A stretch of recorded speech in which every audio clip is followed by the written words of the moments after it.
All right, as I was saying, this is the show before the show. A little pre-game action for those of you who are here early for the live stream and just wanted to shoot the shit with me. I think it's probably important that before we begin this video, or even just relax for a second, we talk about the ooze in the room. Yes, I'm conscious that I'm conscious, but I'm unawares if the designers for Magic the Gathering are conscious that they just made two bombs, two combo cards for the same card, which is Food Chain, right? Food bombs. That makes sense? At any rate, Ave Maria over here. I don't know if oozes have genders. This ooze, the ooze the boss, is another Food Chain commander that came out from the set. So the question is, I think what I'm seeing is Shasta or Thrasta better or worse than this ooze? I think it's too early to tell, particularly as there aren't any list in front of us. And it's the same dish that we're serving up, just different flavors, right? But which of these is the better Food Chain commander? I don't know. Maybe we do both. Does one have to be better? Although I do want to discuss the pros and cons to both of these briefly before we jump into this. Let me make sure that everyone's in here. New slime. Yes, of course. I'm already here, you sexy beast. Well, thank you. Luis, thank you. What's up? Not much. Time to upgrade Food Chain deck. Well, yeah. I mean, this is just time to make a new Food Chain deck. How about that?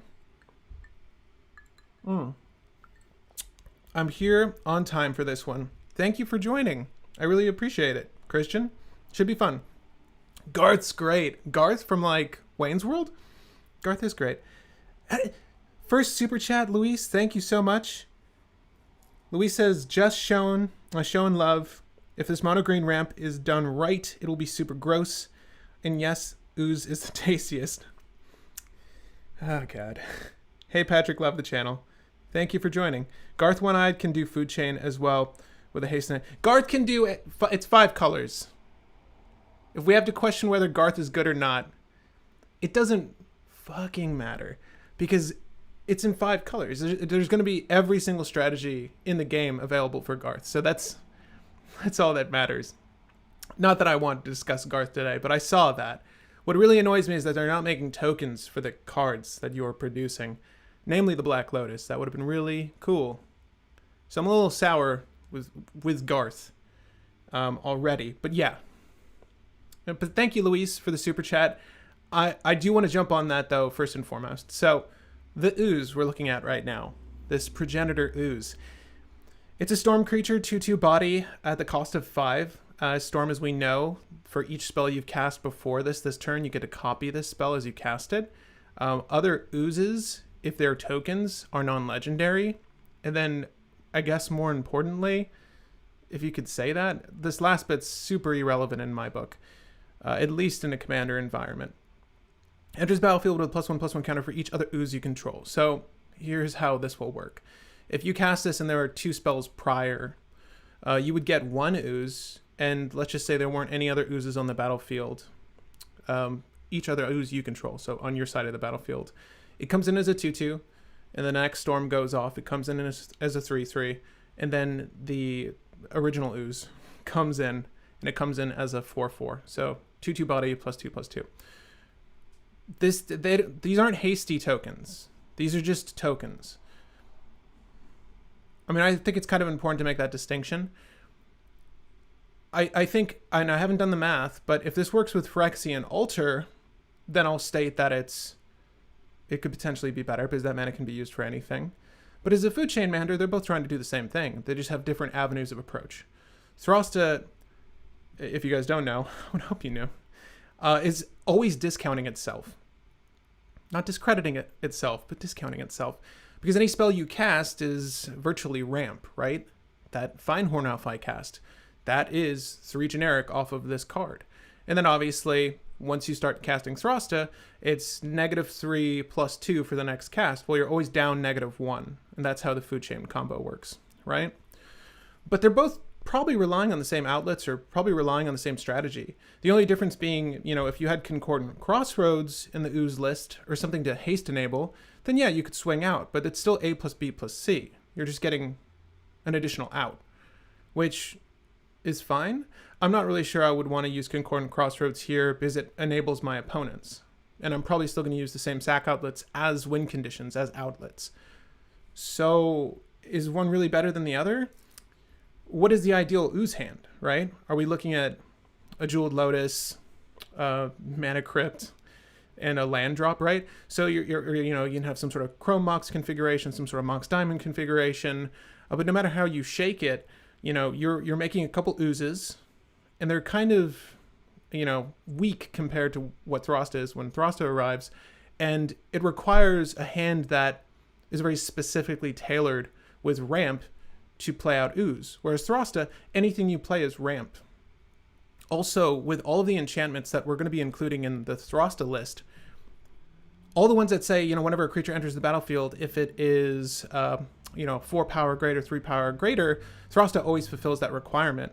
Whereas, you may not always have the ideal Ooze hand, and you're not always going to meet that requirement. So you're not going to have as much draw utility moving into your turns, which I think is going to be the bigger hiccup for both of these lists. What's nice about Savala, what's nice about Yisun is Yisun tutors to field your solutions. Savala draws off of the deck composition. So they're both very valid and very good at what they do.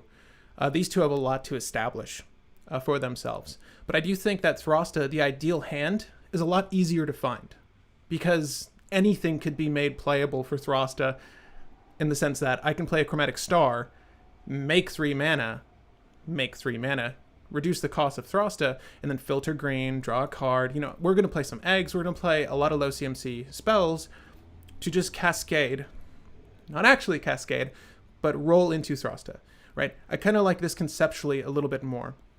And then obviously, if you have a means of making infinite mana, we'll try to find a way to filter the food chain mana, but there might be some Tamir Sabertooth, Eternal Witness lines of play.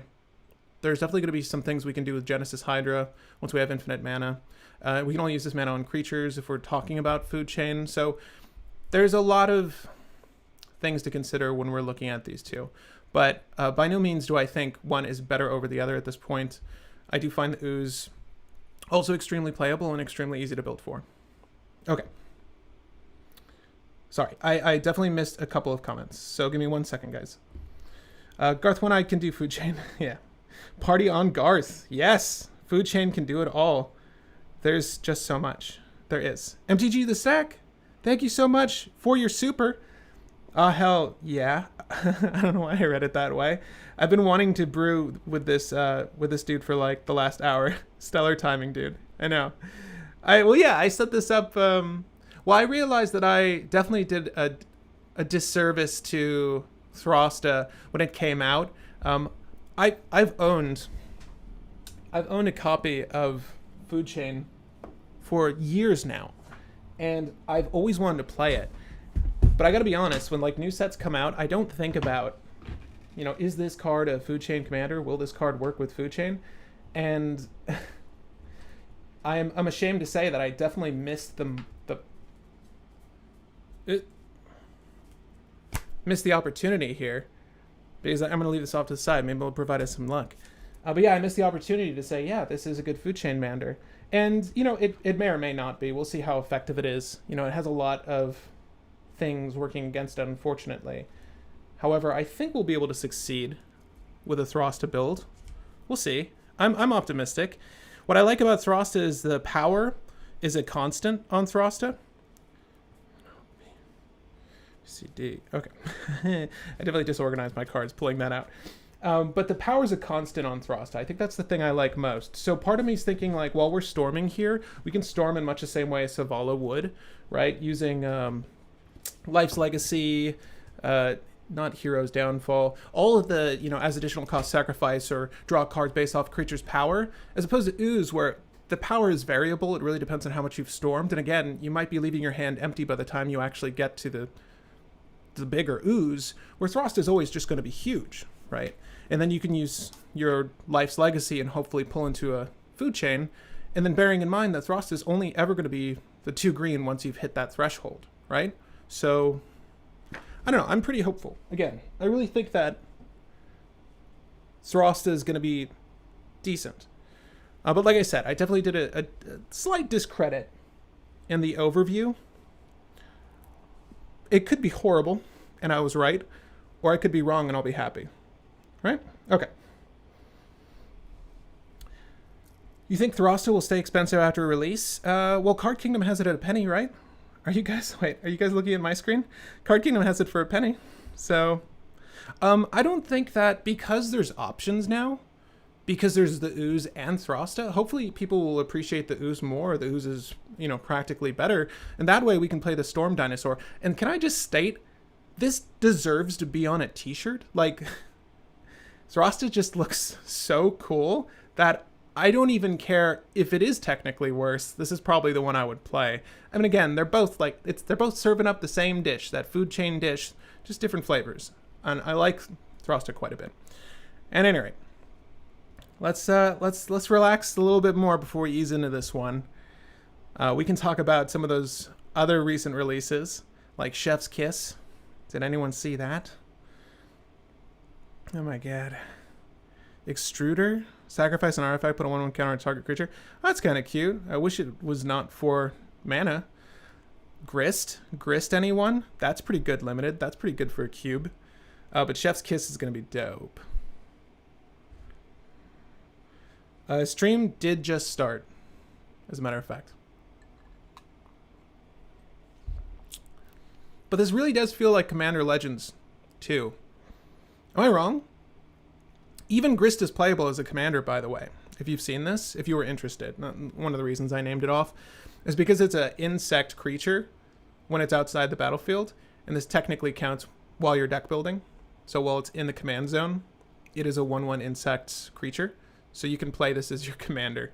But it feels like CL2 because there's so many damned legendaries. I'm really impressed with the quantity of legendaries. And I had someone slam me for stating in the overview that, well, I mean, I didn't, they're like, this is for modern. I'm like, well, yeah, no shit. But it's beginning, I mean, look at this. Zabaz? Did this need to be legendary? It's so interesting that they just decide to make things legendary now. Maybe so that you can, escape someone having duplicates on the same at the same time on the field. I get that. But it also feeds into Commander, which is great for us. He won't be expensive, but Food Chain will. That's the thing. Like, Food Chain, it looks like the prices have been on the rise. Like, when I bought this, I want to say I got it for like around $20. Hate to break it to you guys. Again, I did buy it years ago, and the condition is technically, I think, like heavily played, although this copy looks really good. I'd buy they all play the same. But yeah, I bought this years ago, and it finally maybe the opportunity to play it. I do think Food Chain, though, will probably rise in price, particularly because there are 2 new commanders that play well with it. If you want to consider Garth, then sure, Garth. You can say Garth is in there. Thrasta and Calamax are both our electric dinosaurs. It's weird that there are 2 now. Yeah, kind of. Is Thrasta Calamax's buddy? I don't know. They might be. The Return of Black Lotus. Yes, fact. Hey, Himana? Oh, hey, well, look at them. Look at this little communion in the live stream. Commander is easy the leading format. Yeah, I believe that. It's for modern. Is it, though? Yeah, right? So I've never wanted to put my cards in the basement, but I had to because the things in the foils and the Pringles and now Oh, yeah. Well, it might be the moisture in your basement if you don't have like a dehumidifier or something down there. To my understanding, a lot of people are straightening out their CL foils by leaving them with like a humidifier of some sort, and the introduction of water somehow corrects them. But my thing is, did they stay corrected after the fact? That's what I want to know. At any rate, Food Chain Judge promo is so beautiful. I kind of wish I didn't miss the opportunity to buy it. I've always liked the Merc Mask art, personally. A fan of the old school art style, which we're getting a lot of in this set, by the way. Like, that's one of the main reasons I like this set thus far. But those food chains were super cheap for a minute, the Judge promos, and now they have definitely gone up there. Fujin promo is so beautiful. Yeah, it is. And Calamax Dino-Storm, they don't. Okay. All right. I mean, I guess we should start this off. I hope I cleared any thoughts on the ooze. Do you find it better, worse? Who gives a shit? But really, I can't believe they printed 2 of them. Anyways, I guess we should start. Do you guys want to start now? Okay, let's do that. Welcome back to the 99, where we're focused on brewing a better competitive commander. I'm your host, Patrick Marlette, and this is Cold Brew, where I take you from start to finish on a brand new list. And this time, I really mean it. Because Thrasta, someone said it was a she to me the other day.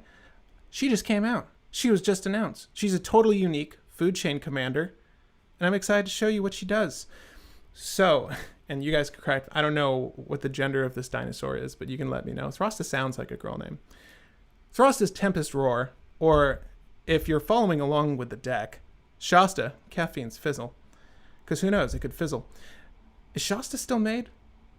There was this movie on Netflix where they had Shasta bottles in the background, and it reminded me of my childhood, because my dad was obsessed with Shasta Cola, and we always had the Shasta brand at the house, but I haven't seen Shasta in ages. Thrasta reminded me of that. Thank you, Thrasta. Pumping up that AC because it's hot in New York. Okay. 10 generic, double green. Don't worry, I promise. Legendary creature dinosaur, 7/7 body. This spell costs 3 less to cast for each other spell cast this turn. This includes your opponents. I don't think that's going to come in handy all too often, but it's important to note that includes your opponents. So if you did have a way to flash Thrasta in, along with a couple other combo cards, after a big counter wars occurred, after someone's been fighting it out to see who could win in a particular situation, a game-winning situation, you can actually win with Thrasta on top of them. If you add flash, right? So there's Winding Canyons, and then there's Emergence Zone, which we'll talk about. Trample, haste, cool. Oh shit, Thrasta gets to attack as soon as she comes down. Trample over Planeswalkers. I've been convinced that over makes the most sense, but basically you can smack a Planeswalker, so bye-bye Tevesh. I'm also going to hit you for damage. Thanks for playing. And then Thrasta Tempest Roar has hexproof as long as it entered the battlefield this turn. So a little bit of protection. This is seemingly less relevant because with the combo that we're trying to include, sacrifice is part of the cost. So even if they did try to like exile Thrasta in some meaningful effort to stop you, not only does their cast in trying to stifle Thrasta feed into Thrasta's ability of making her cost less, but you still play Thrasta and win the game, right? With food chain. Obviously, you would need to interact with the sack outlet in this occasion, be it an outlet or food chain for infinite mana. But that's Thrasta. All right. I think Thrasta will be a vintage all-star. Let's go break this dino. Yeah, let's spin this dino backwards. Break it. Maybe too much? Too much? Okay, so food chain. Remove a creature you control from the game. Actually, let's read the eroded text. I said sacrifice. Food chain is exile. Pardon me. Give me 1 second. Let me just pull it up. Okay. Exile a creature you control. Add X mana of any one color, where X is 1 plus the exiled creature's mana value. Spend this mana only to cast creature spells. So the one fault in Thrasta's Stars is that it can only be spent on creature mana. So every single solution we're looking for is going to have to rely on creatures. So creature-based solutions. And there's a couple of creatures we can utilize, and we can discuss more as we go along with this video. But this doesn't let you pump this mana into abilities or anything else other than casting the creature. So if you've never played with Food Chain, there is that one hiccup. So we will need to consider that as we're building for Thrasta today. But I should state, before we jump any further into this video, thank you to MTG Stacks and MTG The Stack and Luis for the super chat. If you guys want to help support the channel, the best way to do so with these live streams is, of course, with the super chat. So thank you. And of course, your comment will live in perpetuity for as long as the 99 is in existence, which will be forever. I don't care if they ever give me a spoiler. I will continue to talk about their cards. It would be cool to spoil a card during a live stream, though. to produce a new commander deck. Just saying, Watsy. But land base, this is where I like to start and where I subsequently like to end. But we're going to begin with Ancient Tomb, obviously. Bonder's Enclave, a little bit of draw potential because Thrasta is a 7/7. We've got the City of Traders, which is really good ramp. This is more or less for like our Arcane Signet, our Mind Stone, all that stuff. Like any sort of 2 CMC rocks, 1 CMC rocks, which would be Sol Ring, or any sort of artifacts that would be dropping to discount Thrasta. Dryad Arbor, just another body. This is good to sacrifice. Who knows, maybe one of our outlets can be 2 CMC, and then with Eldritch Evolution we can get there. Merchant Stone. Everything has haste. Maybe we win the game at instant speed. It's not something you're necessarily aiming for, but this is also the color of crop rotation, so in all likelihood we could actually get there. It's not too far-fetched. We have Forest, 18 of them. I'm not just going to say that this is a perfectly balanced land base, but this is what I think we should utilize. And if there are any other utility lands that you would like to include, let me know. And we will cut Forest. Guy's Cradle. Probably don't need to explain that. We've got a couple of fetchies, right? Oh, all these fetchies. I think I got all of them. There should only be 5 with Prismatic Vista. And then we have War Room, which is for every monocolored deck. If you don't own a copy of War Room, don't bother with the foils. Again, you know, maybe you'll be fortunate and they'll just straighten themselves out, but all my foils from CL, hot damn, they are a mess. Absolute mess. Like me right now. It's just so fucking, it's so hot right now. Okay, so the first thing I want to start with Thrasta is draw. I just want to look at draw utilities because we know the basic strategy here. It's very simple. We want food chain, but we're in a color that doesn't provide us tutors to immediately get there, right? If this was Golgari, if Thrasta was Golgari, Thrasta would be absurd. There would be no question whether Thrasta was better than this Ooze. Thrasta is absurd. By the way, Thrasta is probably good in Savala as well, in case you were wondering, because you can very easily draw your deck with Thrasta. It's unlikely anyone's going to have 7 or more power, or 7 power to match you. At any rate, let's go ahead and look at some draw. That's the first thing I want to do. And I mean, just all forms of draw, because low CMC draw in this deck is going to be very good because it counts as a ritual, right? So even if the card was virtually unplayable in another list, you know, like 1 green, change the color of this thing, draw a card, well, that's 1 green for a 3 generic ritual on Thrasta, in my book. And that's going to help us push Thrasta out while maintaining our hand, or staying, you know, even with our hand size. So we play it for 1, we were at 5, we're still at 5. Okay.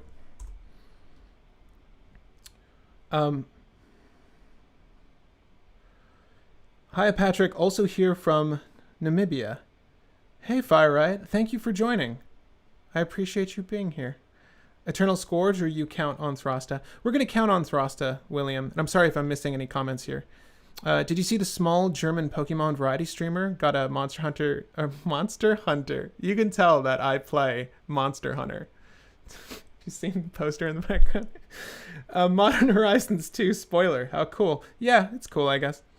I just got the wide war room. The wide war room. You mean like the full art? Yeah. Tormod's Crypt, Ornithopter, Urz's Bauble. Yeah. Thank you, Wasley. Yeah, Wasley is just listing off all the 0 CMC. I don't know if we're going to use Zur and Orb. That might be a bridge too far from me, but that is still, again, that is a ritual. And that's where I was saying in the overview, like, it'd be really cool to have red in this list, or even black in the same, you know, instance I was speaking of, because any of our rituals are like double the ritual, like double the flavor, double the fun. They're extremely good in this list. But we have Savala Grader's good. Yeah, Savala Grader good. What about Rushwood Grove? I'll go ahead and look at Rushwood Grove really quick. Oh, thank you for the super chat, Casey McClara. For draw, Life's Legacy, Return of the Wild Speaker, Momentous Fall, Rishkar's Expertise, Greater Good, maybe? No. No. Not just maybe. Definitely. You kidding me? All all of those. We'll go ahead and add those now because Casey was kind enough to mention them. But yes, I think Life's Legacy, we might want to keep the CMC lower on these just to make sure that we can storm off effectively, right? But I do think that Return of the Wild Speaker is a must. Return of the Wild Speaker. I also want to do the Momentous Fall. All the ones you mentioned are actually very good. Momentous. Thank you. Momentous Fall. Rishkar's Expertise. Again, that might be, that feels like it's up there, but we'll see how it plays. But Greater Good is not just a maybe. Greater Good is a yes. Greater Good is definitely one of the outlets I was thinking of, and then we can ultimately find our way into a creature that will successfully win us the game. And again, this could be utilizing Eternal Witness loops with Tamir Sabertooth. I've already mentioned this, but we do need to find a way to make the infinite mana turn into or convert into regular mana. All right. But let's go ahead and look at the Rushwood Grove right quick. I'm not high on Rushwood Grove. These lands aren't, anything that comes into play tapped is probably low on my list, despite the fact that, our 0 CMC cards also happen to function as rituals. I'm going to avoid that one. Abundant Harvest, Beast Whisperer. Yeah, Beast Whisperer is great. Beast Whisperer is another way to... I would like to have creature-based solutions. So Beast Whisperer is great, particularly when we have Food Chain down, because Beast Whisperer is going to allow us to draw the deck. But we're going to get there. So I'm going to go ahead and just focus on this screen of mine. Are we going to use Mishra's Bauble? Maybe. Let's add the baubles for now, because I'm very serious about doing a... I hate the word in Commander, but a turbo strategy. But yeah, we want to do something turbo-like. So let's go ahead and add these two cards because they do replenish themselves. Unfortunately, they replenish themselves later. Arkham's Astrolabe. Do we add Arkham's Astrolabe? We don't need the color conversion. It does replace itself, though. Someone did say Abundant Growth. So I'm going to agree on Abundant Growth. We don't need the color fixing, though. I like Bequeathal almost, but not enough. Target creature gains trample until the end of turn. Draw a card. Like I said, we're going to add the chromatic sphere, all the chromatic things.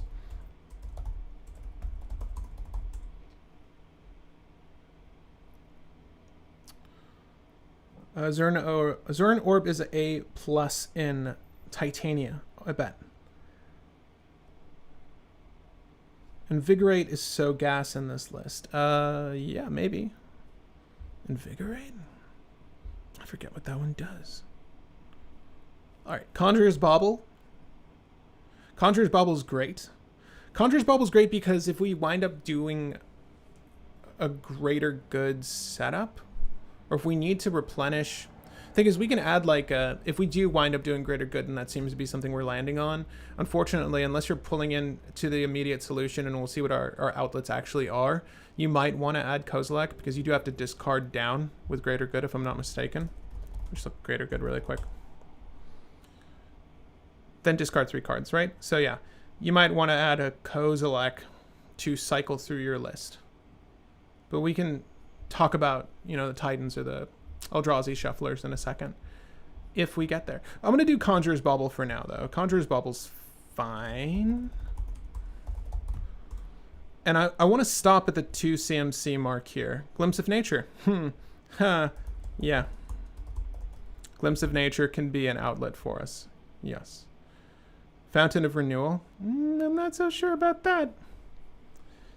Infiltrator Lens. Nope. Insist the next creature spell you cast can't be countered.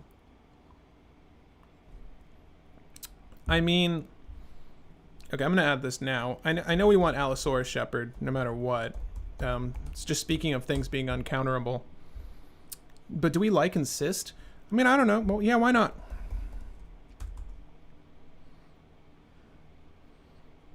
I'm a little behind with you guys in the chat. Sorry about that.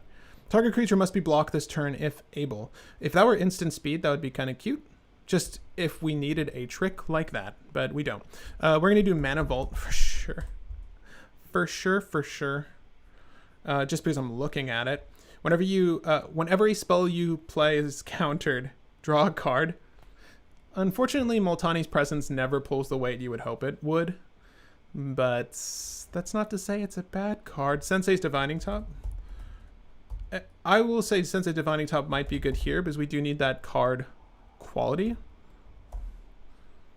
Divining Top, and maybe even Miri's Guile for card quality, right? I'm just gonna add Sylvan Library right now. I know it's coming up, but we want we want Sylvan Library in this list. I don't think there's ever a list where we don't want Sylvan Library, so I'll definitely add it right now. Whenever you clash, nope. Okay, let me see if I can catch up with you guys. I'm gonna skip ahead a little bit. Oh, thank you. This is Invigorate. 2 generic, 1 green, instant speed. Creature gets +4/+4. You can have it have an OP gain 3 life rather than. Oh yeah. The optionally free spells, gang. If we want to look over those, we certainly can. We're gonna add Veil of Summer. I feel like that's safe to say. Sumner, Veil of Sumner. This is that kind of nonsense I was talking about. Target creature becomes green and gets plus. Nah. I mean, making something green if there was more value there. A part of me is like, how much of the jank do we actually throw in the tank? You feel me? Untap all creatures. Now, Benefactor's Drought is good. Benefactor's Drought is really good. As a matter of fact, only Benefactor's Drought, because there's Vitalize and Mobilize, which allows us to untap all our creatures, which is only really vital if we have dorks on the board. But obviously, you can play the Benefactor's Drought, have it pay for itself virtually by untapping your dorks, tapping them again. And then it replaces itself, and then should you be attacking, if they block, you draw a card. If you don't know what Benefactor's Drought is, it's a staple in Savala. Okay. Is Superpard the uncounterable cat snake? Yes, it is. Yay, the best cat snake. Destiny Spinner to make your stuff uncounterable? I'm not too concerned about my stuff being uncounterable. I think Destiny Spinner could be okay. Kenra's Transformation does seem good. We'll add Kenra's Transformation. Yeah. It's pretty solid. I'm going to say removal in green. It's obviously not removal, but it's a good way to shut down any sort of creature-based strategy that your opponent's utilizing. So I don't mind it. I also really like these, this Explore type card. I also want to look at every single form of ramp we can add in this deck. I should also tack on or piggyback off of what we're doing now with the basic draw utilities. I also want to find, like the 3 Visits of the World, Nature's Lore, all that stuff we're going to consider. So long as the lands come into play untapped, because that's going to allow us to ramp into Thrasta as well, right? I think we use Emerald Medallion here. I think I sold my Emerald Medallion recently. That was a mistake. But I'll add Explore for now, see if I like it once we are playing it. And I want to see really what the big test is how quickly we can get Thrasta down with the right hand. So after we do the draw utilities that we're looking at now, as well as the ramp utilities, and in this list, it's not going to be rituals, unfortunately. It's just going to have to be things that put lands into play, which is not the end of the world. Then I want to add our, whatever I was just saying, fast mana. Chrome Mox, Mox Diamond, all that good stuff. Okay. Autumn's Veil. We can add Autumn's Veil as a little bit of protection as well. If we just want to consider that now. That is not how you spell Autumn's Veil. It's so close, though. It's so close. How does the deck win, Patrick? That is a good question. We're not there yet. But with any strategy that involves drawing the deck, and in this sense, we're drawing the deck utilizing either a Greater Good or a Glimpse of Nature effect coupled with Thrasta, right? And then Food Chain, correct? You want the, I don't know why the word's not coming to me, but I want to put it this way. You want the skinniest list you can make. You want there to be, you want to trim all the fat away from it. So we don't want to add any outlets that don't play well with the general strategy. You know what I'm saying? So if we can incorporate a card that's just generally good and use that as our win con, then we're in a really good spot. And that's what makes Savala so fun. I mean, obviously, you're adding a lot of cards that are kind of worthless in other lists, but they function very well there. But Zavala makes use of things like Finale of Devastation to win games, right? We're going to try to find the win conditions that work that way. So I'm hoping we stumble upon them, but I do have a few in mind so far as outlets are concerned that we can utilize to win the game. Okay. But we'll get there when we get there. I promise. I promise that. See, Idol of Oblivion. That's really cool with the Ooze. Gender's Transformation we've added already. Karametra's Favor. We're going to add Wild Growth as well as Utopia Sprawl. And if there's another type of enchantment aura that works this way, Wild Growth, Utopia Sprawl, let me know in the chat. I'm definitely interested in those. And someone's saying Gaia's Touch can be good way to ramp in this list. And I actually agree. Did we pass Gaia's Touch? I think we did. If we no, we didn't because it doesn't draw. Gaia's Touch is really cool. As a matter of fact, I want to look at it with you guys. So, and I have a copy of this as well. You may play an additional land during your turn if that land is a basic forest. So we've got 18 basic forest, but you can also, so when you play Gaia's Touch, it's a piggy bank. Is really, the floor for this card is that it's just a piggy bank. You pay 2 green to get 2 green, right? So essentially, you can play Gaia's Touch, discount Thrasta, sacrifice Gaia's Touch. That's 5 mana into Thrasta. Plus the fact that you can play one of your forests, another forest. So you can technically have 6 mana on that same turn. I think this is interesting. And I've never used Gaia's Touch in another list, so I'm happy to incorporate it in at least one. That's another card like Food Chain that I just have lying around that I never get to play. So yeah, we'll look at it. Alter the Brood is an easy win con. Not if someone has a shuffler in their own list, right? Like if you're facing a Gitrog or someone commonly plays with Grave Shufflers in their deck, then you're not really winning. You can get to the point, technically, yes, where their Shuffler is the last card in their list, but then they still technically have that draw and can easily win with an Underworld Breach that might be in their hand or something of the sort. I want the win to be decisive. I want to win as soon as I'm done playing my turn. Does that make sense? Okay. We're going to add Mind Stone as well. And I already added Life's Legacy in case people are wondering if you're coming in late. Is Mind Stone one word? No. I mean, I was just looking at it. I know. Provoke untapped target creature you don't control. Damn. We're getting near the end of the little draw utilities. I swear, this is the only tedious part, I hope. Lands can't be the targets of spells or abilities this turn. Well, it'd be kind of cool to have Shroud on our lands, I guess. Whenever a creature enters the battlefield under your control, scry 1. Whenever you cast a spell that targets a creature you control, draw a card. Season of Growth. Would scrying help with Thrasta? Probably not. Abundant Growth have you added? Someone ask. I want to say yes. Yoda? I have? Am I lying to you? I'm a liar. We can look at Abundant. Abundant Growth right quick. Did I pass Abundant Growth?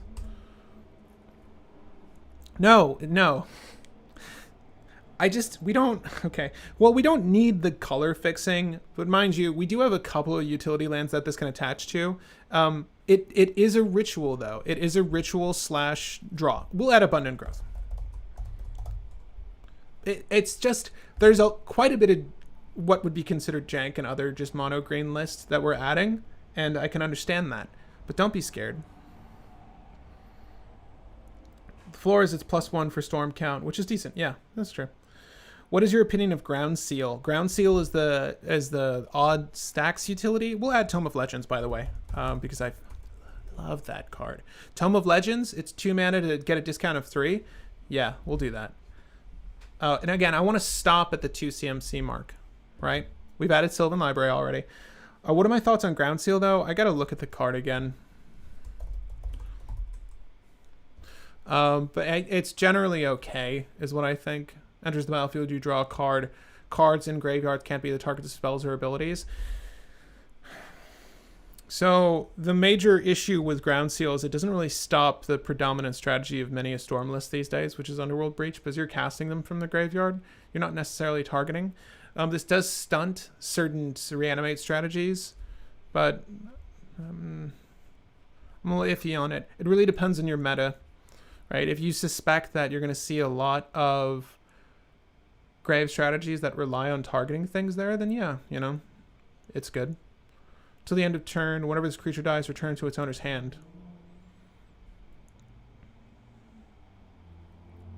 Not good enough. Believing in yourself. Hold up. Sorry, came late to the party. What's the win con? Still searching. Looking high and low here. Okay, so we got all of the draw utility that's not too jank here. Is there really not like one of these auras that draws but also subsequently makes that land tap for 2? Is there not? That really bugs me. Is Sabo's Web playable? Lands with activated abilities that don't... So now, if we were using something like a Root Maze, then yeah, maybe Sabo's Web. But I'm not trying to work on that A+B sort of strategy. Trigger creature gains protection from artifacts. If this was any form of protection that was useful, then it would be playable. But that's not that good. Whenever you cast it or copy and it's just this is no, don't want that. Okay. Yeah. Enters the battlefield tapped. Enters the battlefield, you draw a card. Hold up. Pay 2, tap it, sacrifice, draw a card. Is it worth it? It's probably going to get sideboard. So we're going to put spare supplies right over here. But it's just janky and decent enough to be considered. Okay. We did not skip Sylvan Library. We did not skip Sylvan Library. It's in there, I promise. Did I spell that wrong? Let's do that again. Return to the Wild Speaker. Did I not add the word the? Doesn't matter. It's there now. Okay. Unbridled Growth is good in this list, I think. Okay. Let's go ahead and just look up how to search your library, put lands into the battlefield. Not necessarily play additional lands because that's taking from our hand. And we can also look into cards like what I'm imagining Unbridled Growth is. Right. Is this one of those auras that does a thing?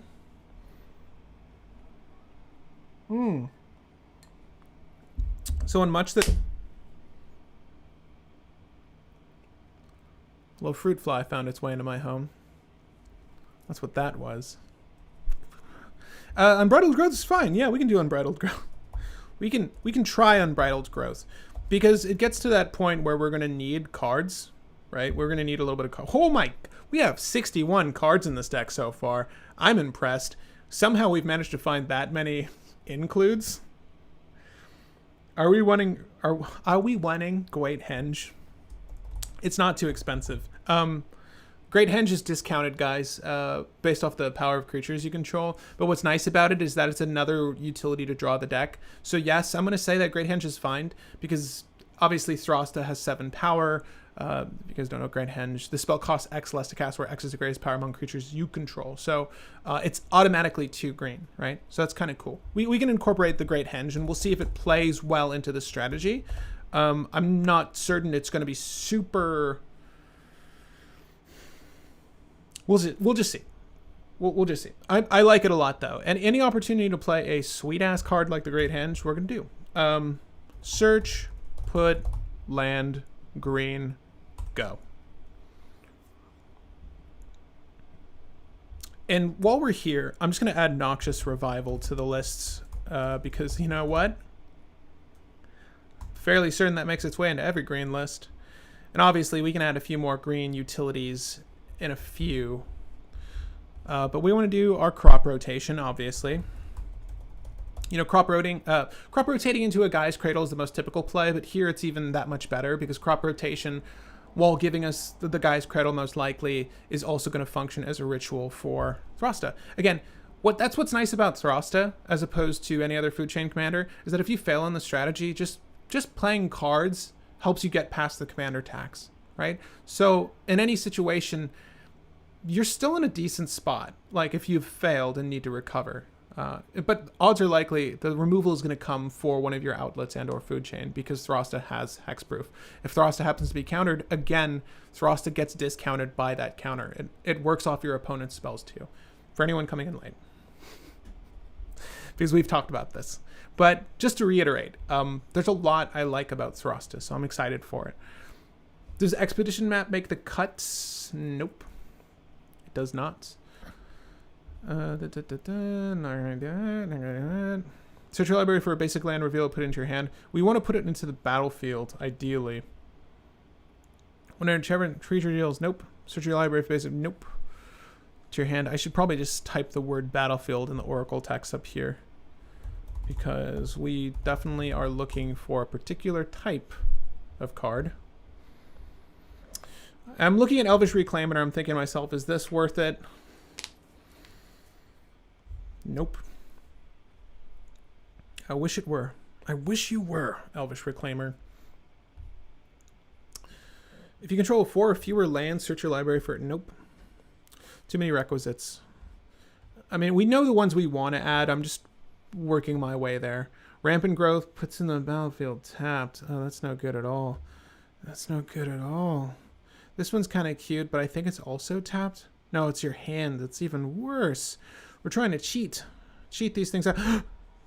Reveal a dinosaur. Oh, okay. Should we look for dinosaur synergies? It's been a while since Ixalan.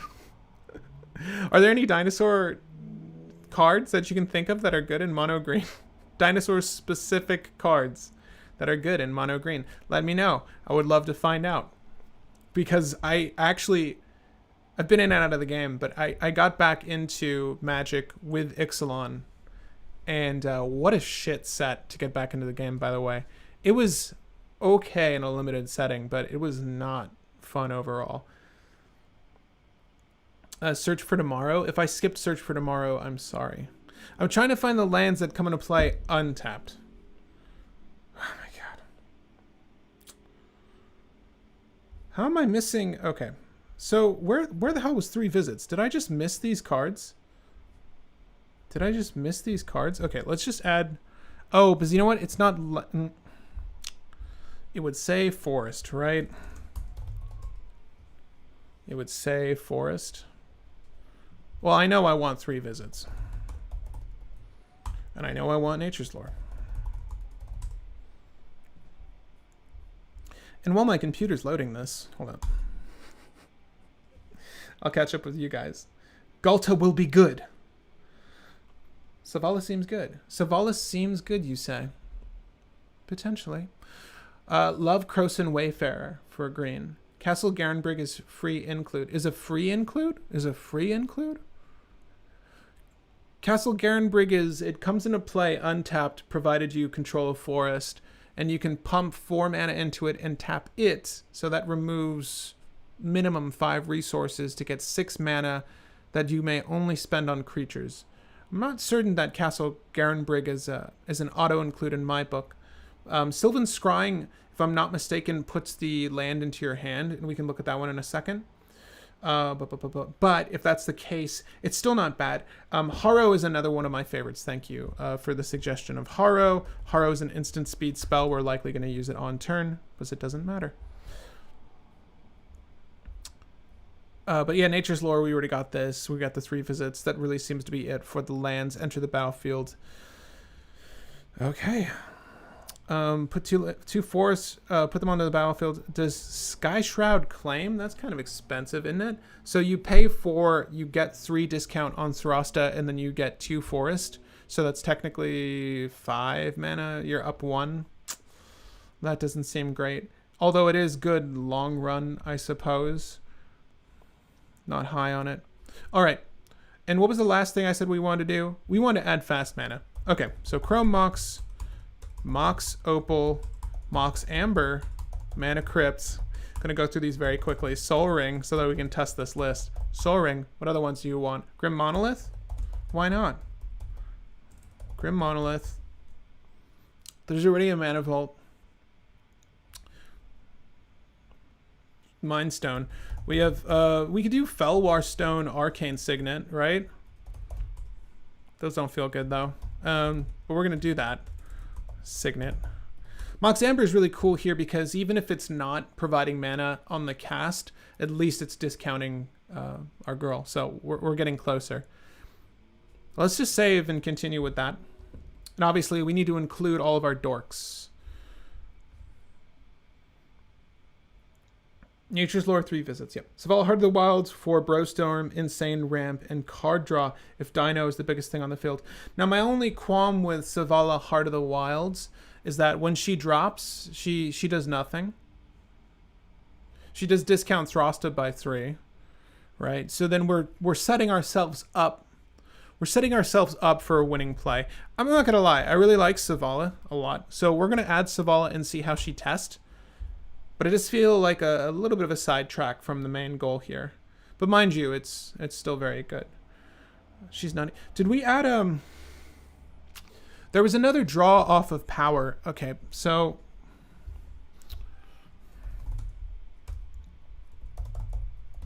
and let me know if I missed any fast mana there, and we can go ahead and include it. But what I want to do is find all of the draw based off of creature power, because these are our outlets. Obviously, coupled with Savala, which I think is a good include. Her being 3 makes me feel a little iffy about it, because if I'm not mistaken, there are 2 CMC ones that are also very good here. But where are they? Or maybe they're all 3 and I'm just dead wrong.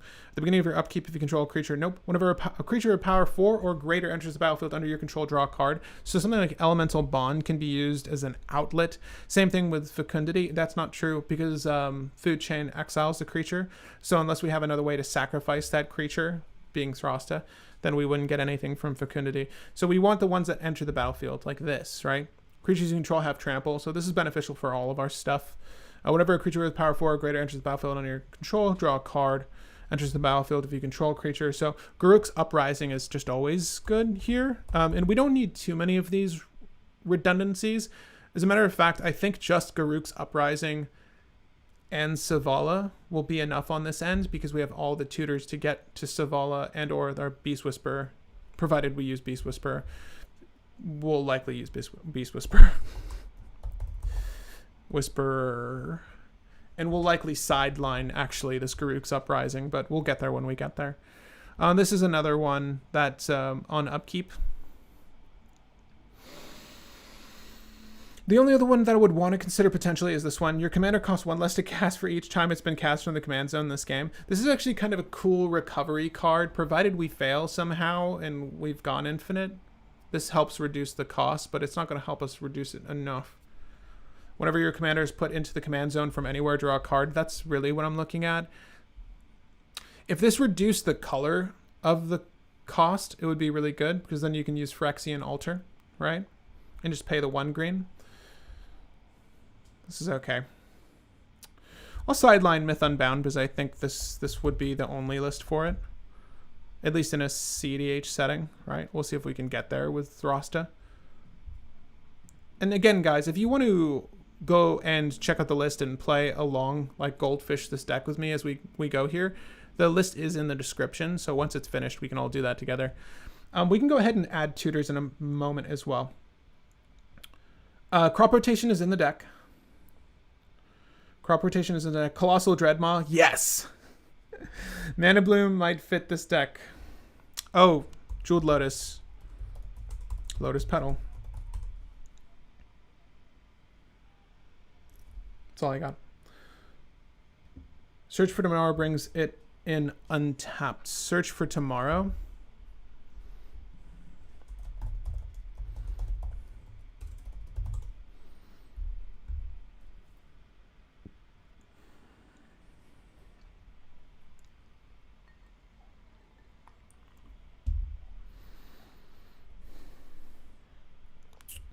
I think Search for Tomorrow I'm probably going to suspend. But I don't hate it. I don't hate it. Okay. Sorry, going through here. Sky Shroud is basically 2 mana because they don't come in tapped. It's just such an expensive startup cost on that one. Thank you for the Jeweled Lotus. Got there. Green Artifact land to turn on Opal. Soul's Majesty. Thank you. Thank you. Thank you. Thank you. Thank you. Thank you. Thank you. That's the other one I was thinking of. Soul's Majesty is not. We don't have Soul's Majesty in the list yet. We need that. You know, I'm gonna look up just based off creature power. Draw power. Okay, green. Just to see if there's anything new that came out that we don't have in the list already. That we might be neglecting. We have this. Have Savala now. Have Momentous Fall. Have Greater Good. Have Return of the Wild Speaker. Have Soul's Majesty now. Rishkar's Expertise. Unless I'm mistaken. I don't think we had Soul's Majesty. No. Okay. I'll save this out. We can probably add our tutors at this moment. And then add the rest of what we actually need. So I'm not going to add Sylvan Tutor quite yet. Worldly Tutor. Eldritch Evolution. Finale of Devastation. Green Sun Zenith. Pact of Summoner's Pact. Summoner's Pact.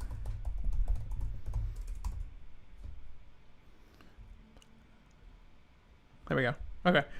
Court of Calling. Green Tutors. Go. Anything else I miss other than Sylvan Tutor? I'm not a fan of Sylvan Tutor.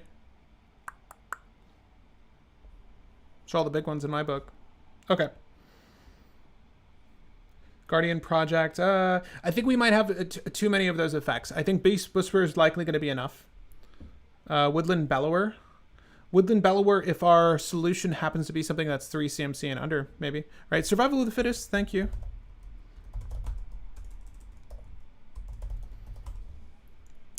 Natural Order. Yeah. Yeah, I will say yes to Natural Order. Sky Cloud Expanse, Coco. I don't know if Collected Company is great here. I could be wrong, though. It's not technically a tutor, right? You reveal the top of your deck instead. Birthing Pod.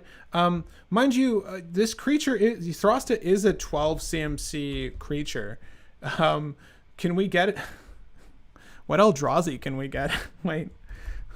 Is this enough to put down I mean, I don't know. Why not? Why not look at this? Birthing Pod. What are we birthing pod into? The Promised End? It has to be one more than the creature's cost, right? I mean, you know. No, I don't. No, we're not doing that. Tooth and Nail, Defense of the Heart. I think we're good on all of those.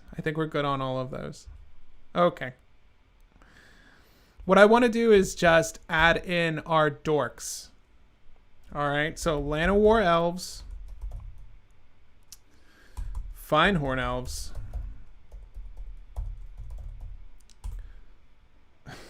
Elvish Mystic, Birds of Paradise, Boreal Druid, Arbor Elf,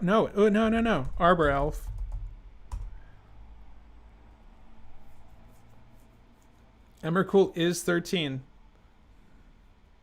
Let's see here. Noxious is already in, yes. Force of Vigor is good. Is so good in this deck. Edge of Autumn. Did I miss Edge of Autumn? I'm sorry. I really do like these rituals that put the lands into play untapped.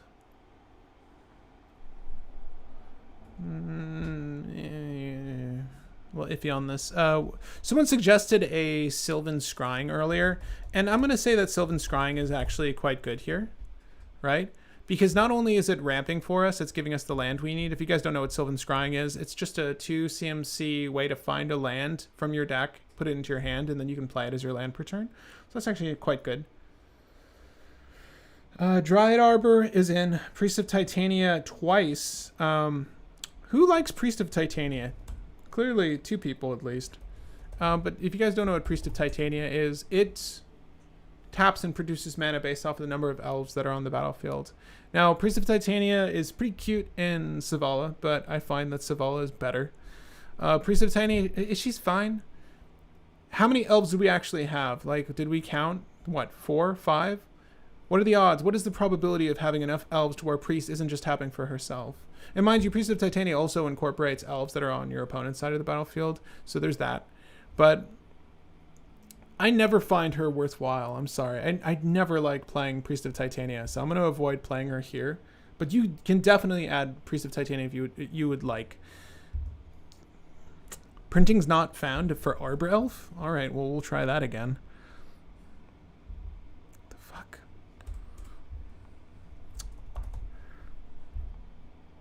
Okay. We did the, not regrowth, but we can add Eternal Witness. I think we've added all the dorks we want.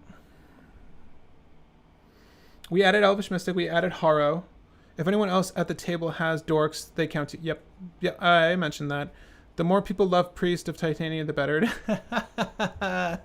At least on a live stream, I guess. Cloudstone Curio is really only good if you can generate net positive amount of mana from a combo.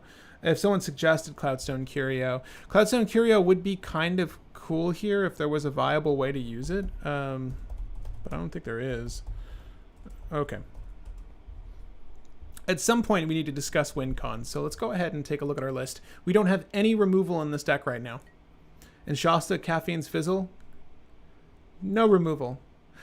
And mind you, the amount of removal you actually add is based on how fast your list is going. If your list is going mid-range, you should definitely add more removal. And there's no fixed number to this. But you also need to look at what kind of opposing stacks effects are going to hinder your strategy. So we'll look at the amount of removal we actually add in just a second, as well as what we're considering targeting. Obviously, something like a Drowned Magistrate is going to be the biggest hiccup for us. So maybe a handful of fight spells and or, your Beast Within, all that kind of stuff is going to be useful. Unfortunately, green, it doesn't have great ways to remove creatures. There's a couple of things. We have Kenrith's Transformation in here, but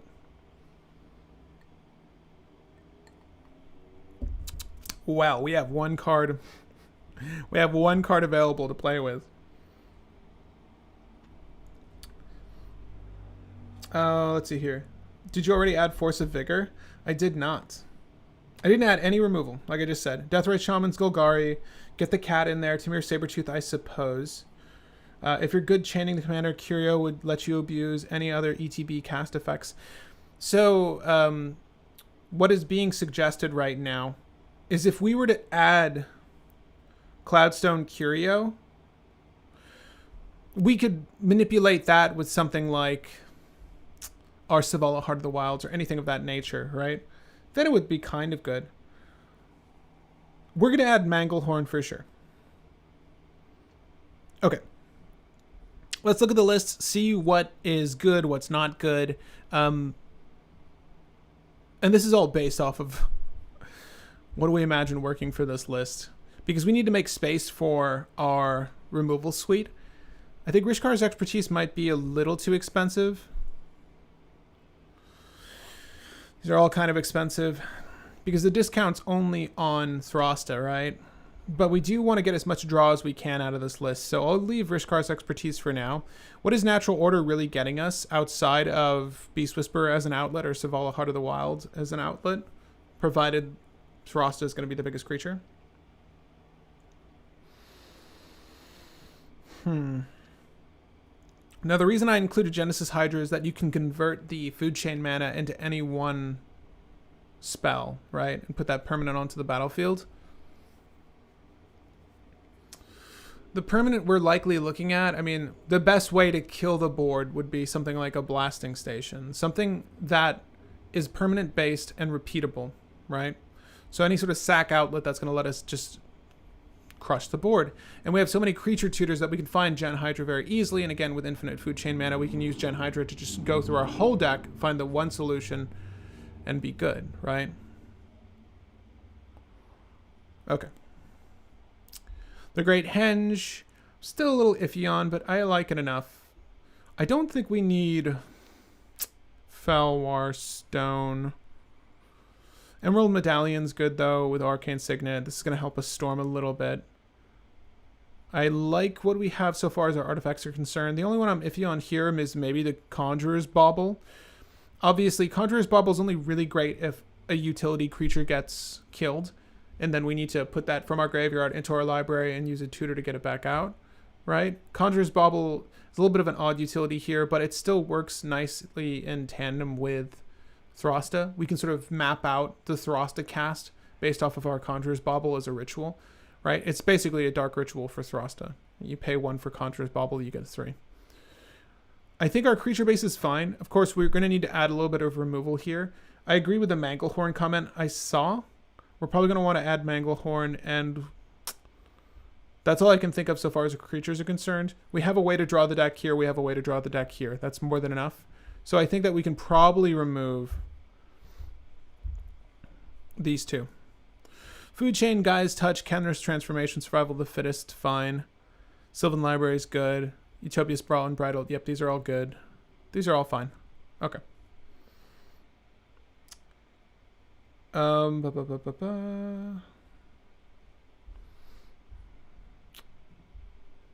Someone questioning Miri's Guile. Who's questioning Miri's Guile? We could probably remove Guile, that's fine. Yeah, Grook's Uprising does seem good, but here's my thing. We have 2 things that work off of creature power already with Beast Whisper and Savala Heart of the Wild that we're probably... That's enough. We don't need to add Guardian Project. And obviously, I do think Grook's Uprising and like Greater Good are better solutions, and we already removed them. Weather the Storm to get a storm count. Yeah, Display of Dominance in a second. So, got a lot of card draw effects here. A lot of card draw. Court of Calling. We don't have that many creatures at the moment to say that Court of Calling is really great. It really depends on what we're trying to pull out of our list. I'm going to sideline this for now. It might seem odd, but I promise if we need it, we'll grab it. And Natural Order is not really grabbing anything fantastic for us. It's also kind of expensive as a tutor. I would rather have draw solutions in this situation because we really need to find Food Chain for this list to thrive. And there's no alternative to Food Chain that I can think of. No? Okay. Unless you guys can tell me one, and then we'll incorporate it. But otherwise, we have,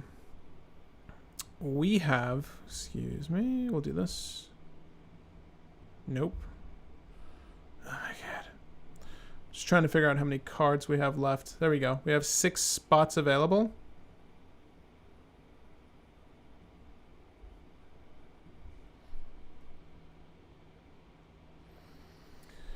Miri's Guile is amazing. Thank you. I think so too. You also have Henge, and Henge is basically a free spell. See, yeah, so, okay, so we have 3. I think that's more than enough. Did Not of This World get added? Well, Not of This World is like... If you guys don't know, I really love Not of This World. But the thing is, Thrasta has hexproof if it does resolve. So... And this only works 7 or less. Okay, so counter target spell or ability that targets a permanent you control. Damn it. Yeah, for the Food Chain, right? Okay, so we're going to add Not of This World. Mind you, I think that when Thrasta is on the stack, they'll probably get rid of the Food Chain, but you've probably resolved the Thrasta already, so it's a matter of getting... It needs to be a permanent at the point of impact, and I think that Food Chain is likely to get countered on the stack by like a rogue swan song before it ever gets removed elsewise. When you cast Food Chain in most Food Chain lists, it's usually then and there that you're trying to win. So it's hard to say Not of This World is fantastic, but we'll see. What are you getting with Eldritch Evolution? I don't know. Likely Beast Whisperer or Savala, right? So you turn a turn 1 dork into a Savala, and then infinite Thrasta cast equals infinite draw, right? So that's what we're getting with Eldritch Evolution. I do wish Sarkon's Unsealing was able to be used in this list. Yeah, I can agree with that. Heroic Intervention. Okay, so we're trying to go quickly. So let's just go ahead and add Natural State, which is my preferred piece of removal. Enough of you said Force of Vigor, and I've had some stupid-ass plays of Force of Vigor used against me in my life. Fucking hate this card. I don't think Force of Vigor is great, but if you guys want it, I'm gonna add it. I bow to the will of the people. Eternal Scourge is colorless and can be cast from exile, so you have backup in case Thrasta is unplayable. You think that we should add Eternal... Okay, yay or nay? Type yay or nay on Eternal Scourge. Yay or nay. So from 701 to 703, because there's probably a delay on this video, I'm going to count the yay or nays. If we find that Eternal Scourge is worth it, we'll incorporate it. But just type yay or nay.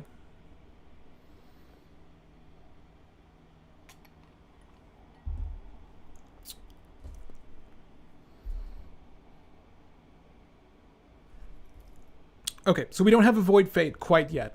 A Void Fate also works on permanents, right? Counter target instant or aura spell that targets a permanent you control.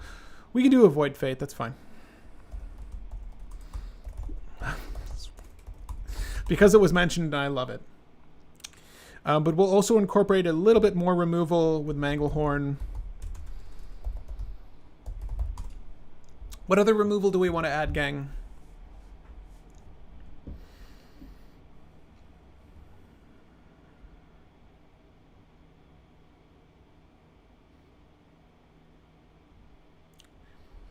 It seems like the nays are ahead right now.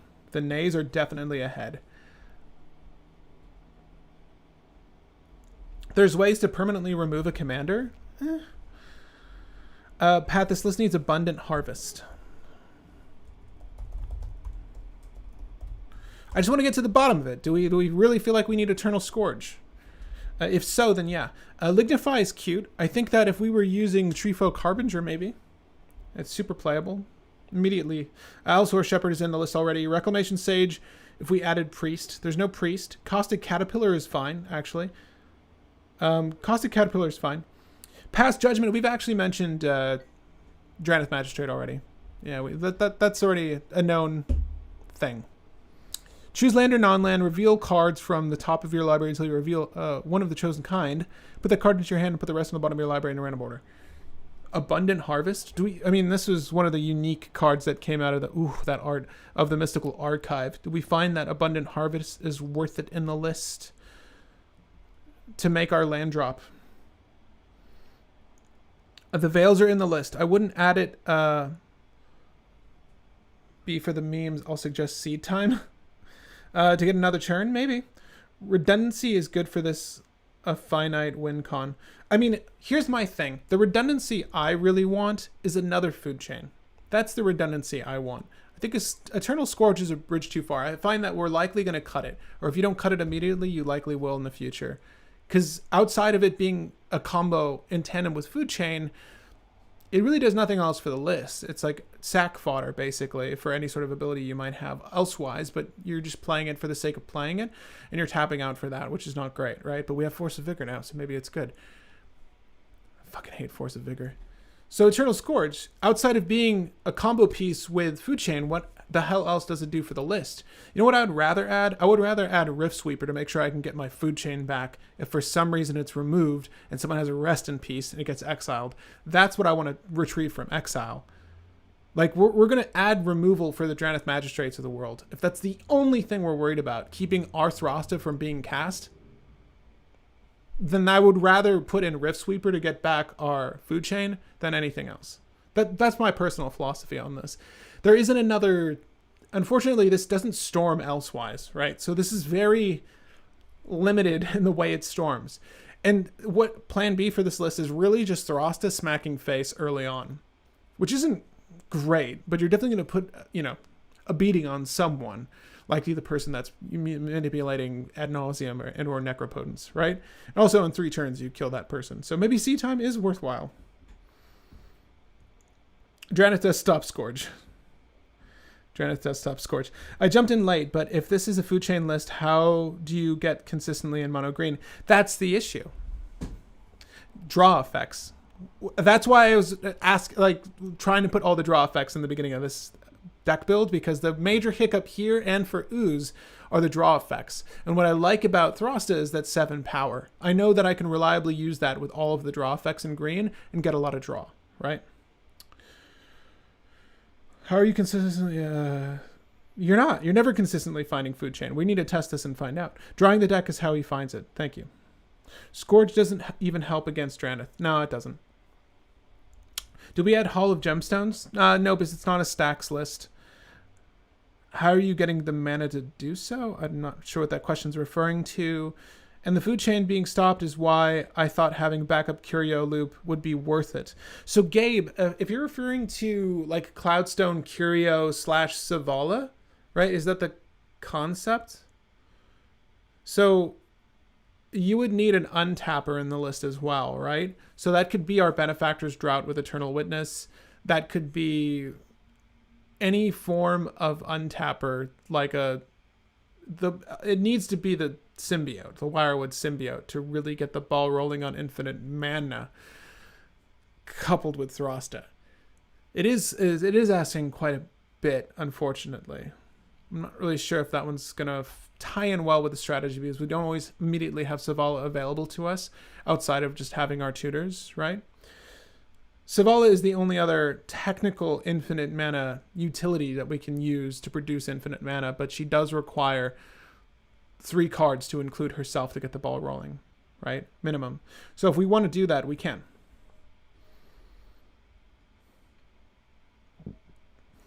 I'm just reading through everyone's comments. Sorry. You do need haste. Yep. So look, if we're going to add Concordant Crossroads and haste enablers, I would rather build for the Ooze. Because then, you know, you've got another way to win.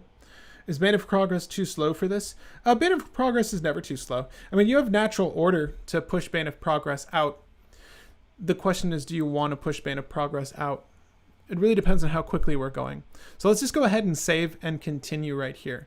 This is the tricky bit with a list that's as niche as Thrasta is, and both Thrasta and the Ooze suffer from the fact that they don't benefit you in any meaningful way outside of being a combo piece, right? Unfortunately. And that's the truth of the matter. They're both, like, Thrasta, in my opinion, is the better card only because Thrasta is a 7/7 creature in a mono green deck. So there's plenty of ways to draw cards from Thrasta in mono green. So there is that one benefit to Thrasta. And that's really what we're relying on to get to the solution we need. There aren't a number of redundancies we can rely on. It is just the food chain. So we're in a tricky spot with this list. I want to add one more card and test where this is now. I'm not really sure what that card should be. Do we add free cast spells as acceleration? It really depends on what those free cast spells are. Are they benefiting us in any meaningful way? If we're just using a free cast for a free cast, I don't consider that a good card, right? Even if it does act as a ritual for 3 generic, I don't consider that a good card. One card I might want to add is Metamorphosis. Metamorphosis. Okay. As additional cost to cast a spell, sacrifice a creature, add X to any one color where X is +1, the sacrifice creature. You can use the cast creature spells. So this old-ass card can be utilized as a way to ramp into Thrasta, but there aren't that many great creatures to sacrifice for Metamorphosis. I'm trying to think of any sort of additional ramp or ritual piece we can use to get into Thrasta, because the game starts when we put Thrasta down, and we know that Thrasta's safe. You know, that initial Gozy. And no one's really going to be bothering with Thrasta, I don't think, once Thrasta's landed, because then we can use the rest of our mana after the fact to cast our draw utilities. We have Eldritch Evolution in already. Invigorate, Bounty of the Hunt. Are the 3 free ones? Maybe. Walking Ballista can be removal. So we don't have a... Walking Ballista. Done. Okay. Let's test this list out. Food chain. Are you ready for it? 27% competitive. I'll show you otherwise. You just need to mulligan properly. Trust me. We can get around luck. Luck doesn't exist in this game. Well, this hand is shit, isn't it? Okay. We're gonna mull that. This hand's not bad though. Now my qualm here is that you really want to utilize the cast to get into the Thrasta, right? So there's a lot of math I did not work out beforehand. Well, actually, we should see if this is a different land. We'll do the Dryad Arbor on turn 1. Because we need green mana and chromatics. Let's just do that. Okay. Okay, so City of Traders. We are going to cast a Soul Ring. And we have 1 generic floating. So the poison is going to be Thrasta mana. Poison is going to be Thrasta mana. This is going to be the generic we have floating. So we have Dryad Arbor down for our green mana resource. And we technically have 3 generic. Thrasta is discounted by 3. Can we get Thrasta down right now? Let's find out. We don't need this much generic, but I know for a fact that I'm going to need to at least have this on the battlefield to make the other green. Right? So this, Thrasta is discounted again. So Thrasta is at 4 generic, double green. Let's go ahead and filter to make green. So we have 1 green floating. We'll draw a card. Conjurer's Bauble. Sure, why not?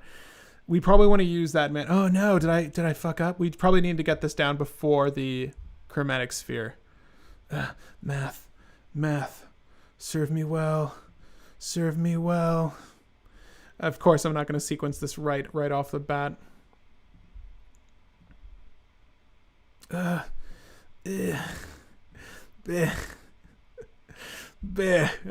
there you go. That's your green. And then we have okay, yeah, that should be accurate right there. 1 generic, 9 off of Thrasta, 1 green floating, Dryad Arbor. That's Thrasta. Damn. Okay. That's Thrasta on turn 2. I was not looking at chat for any of that. Did I fuck up any of that outside of the not casting Grim Monolith when I probably should have cast Grim Monolith? Okay. I just need to the right mulligan. Planar Portal guarantees you food chain for sure. Yeah. Food chain, blah, blah, blah, blah. Did I fuck up anything outside of the sequencing there? I mean, it was bound to happen, but which overrides the commander tax? Okay. God, crew fix, insight, the command tax is taken care of by Thrasta's reduction. Just timing of Grim. Everything else is correct. Okay, cool. So we have Thrasta. We have Thrasta on turn 2. And we have Soul's Majesty in hand, right? So we're going to be definitely manipulating that to make our dreams come true. Let's go ahead and swing at the person that's playing black and teach them a lesson. You try to add Nas. Try to add Nas at my table?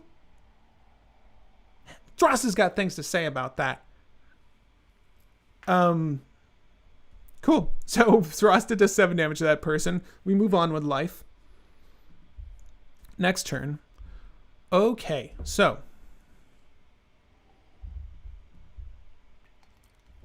we really want to cast the Soul's Majesty. I mean, the only thing I really couldn't get out that I wanted to get out during that sequence of events was the Emerald Medallion. Now, mind you, that was literally, and not to sound cliche, the perfect storm. Like, that was ideally what Thrasta will look like in most games. But, I mean, come on, that was a pretty absurd hand. I think we want to play Soul's Majesty, so let's get there. Let's tap this for 2. Can I even get there? I think so. I'll play this forest. I mean, technically, I don't even need to play the forest. We'll just do this, right? So we'll save this. Soul's Majesty. The only reason I want to play the forest is to ensure that I get the draw with the Autumn's Veil. We'll do that. Whatever. Okay. So we'll have played the forest. This ensures that we can get our Autumn's Veil in there if we need it. And then just because the hypothetical is in question, we'll go ahead and, yes, I'm going to ensure that Soul's Majesty resolves against your counter spell. Now for the rest of the turn, blue and black spells, yada, yada, yada. Technically, Thrasta is 6 less to cast at this point in case we do wheel into what we need. It's highly doubtful, but we're going to draw 7 cards. Oh, that's not good. Okay.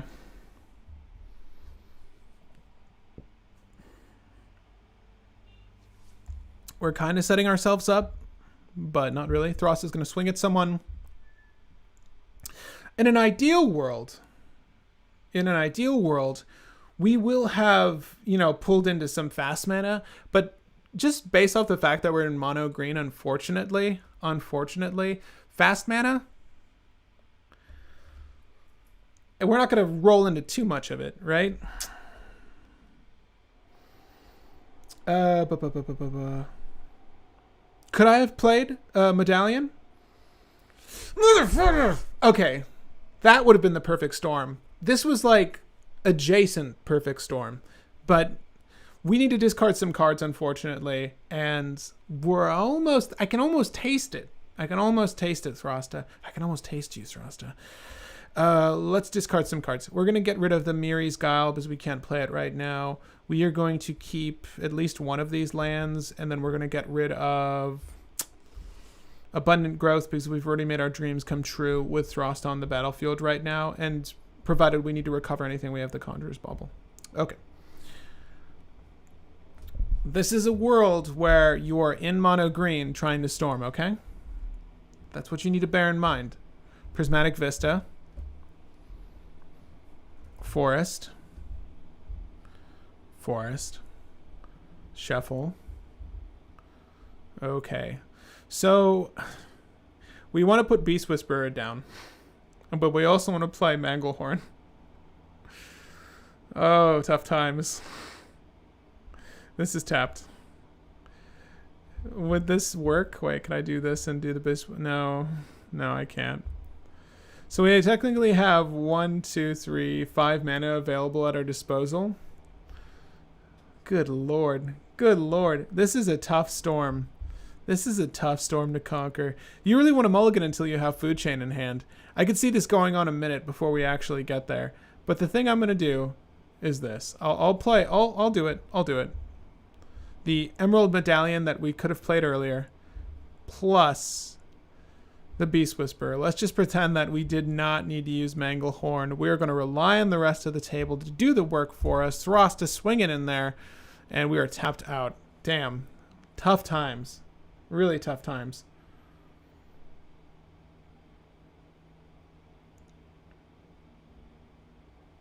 Okay. Next turn. Oh, man, we got the Walking Ballista, which is an outlet, right? Walking Ballista is an outlet.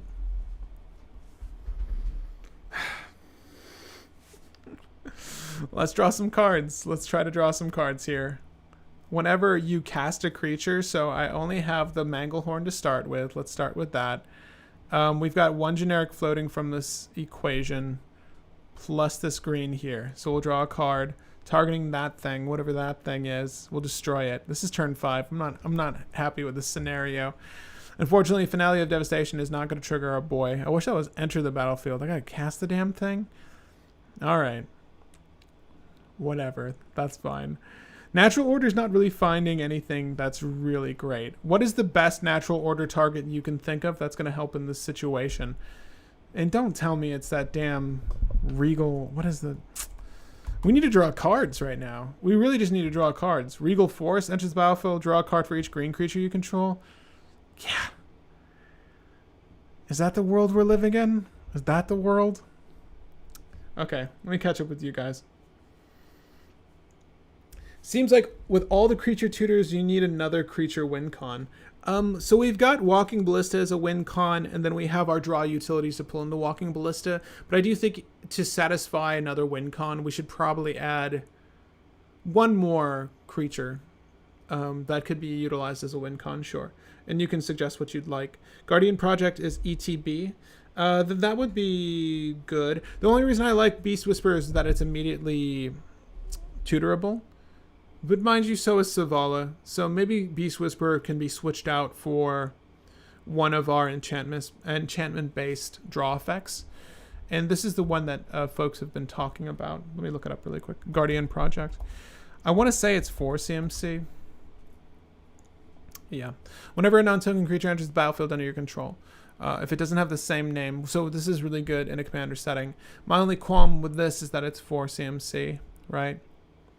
To be perfectly honest with you, I think Greater Good might be better. Only because it is so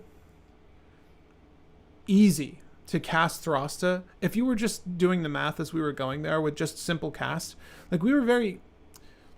You progressively ramp into... You just progressively play lands and ramp. Like we have a Nature's Lore or something in this hand. 3 visits. So like you can very easily get back into playing Thrasta after sacrificing it to Greater Good, and then obviously that also functions as a win con, but it's drawing us 7 cards as opposed to the 1, right? And it's also it's also the same mana cost. So part of me feels like Greater Good might still have a spot in this list, at least over Beast Whisperer, and I would rather us have Savala over Beast Whisperer just because we can Eldritch Evolution into Savala very easily with a starting hand that had a dork. But mind you, narrowing down our draw effects to Greater Good and Beast Whisperer might be much. We'll see. Let's shimmy some things around. I'm not all too happy with how this is performing, but we've got enough time to sort of hash this out. Okay. Okay. Here, I'm going to catch up with the chat really quick. Is Rishkar's experience in the list? It is in the list. Craterhoof, Path, Kamal, Nyxbloom. Nyxbloom Ancient would be good, right? I mean, just hear me out. Wait up. Nyxbloom Ancient. This makes it so that things tap for triple. Is that accurate? Yeah. So why this would be good is that it can get difficult to storm in this list, and I think Nyxbloom could be a core storm card for this list, right? Potentially. We have Return of the Wild Speaker in the list. I think it's pretty good. Uprising costs 1 less, but only triggers on 4 power, right? With a 7 power commander, it's great. Runic Armasaur. What do you guys feel about Nyxbloom Ancient, though, so far as ramping? Because I honestly don't think that Natural Order has a real place here, because there's nothing that I'm trying to Natural Order into that's of real value, in my earnest opinion. I do think that Beast Whisperer is I'm a little iffy about that. I would rather the Greater Good over that. It does suck, though. I gotta say, it does suck that, like, the way it plays out, because you can really pump out Thrasta very quickly. But the thing is, the next turn, what do you ramp into? Because the discount only applies to Thrasta. So even if we were to play Greater Good out and sacrifice Thrasta on that same turn, we're really relying on another subsequent storm on the following turn to be as successful as, you know, what our Soul Ring, Grim Monolith kind of nonsense that just happened there, which the probability of feels very low. All right. Nyxbloom kind of feels win more, but if Nyxbloom feels win more, then I gotta tell you, I don't really feel like Natural Order has a place then. Because Natural Order is what? At best gonna find Savala at this instance? I'm not too high on it. Alright. Is there even another creature win con in mono green? No, we're really relying on the draw utilities here, sadly. Tamir Sabertooth so we can recast Dorks and reduce Thrasta.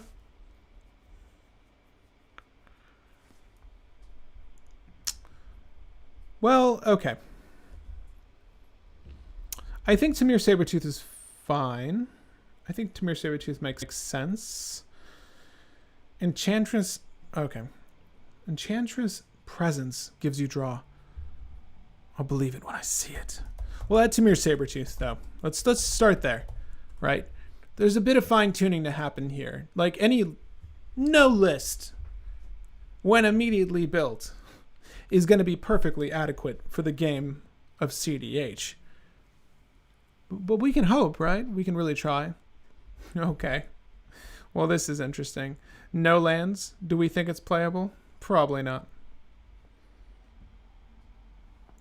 If you're using Nyxbloom, why not X spells like Finale of Devastation? Finale of Devastation is in the list. It's right there, as a matter of fact.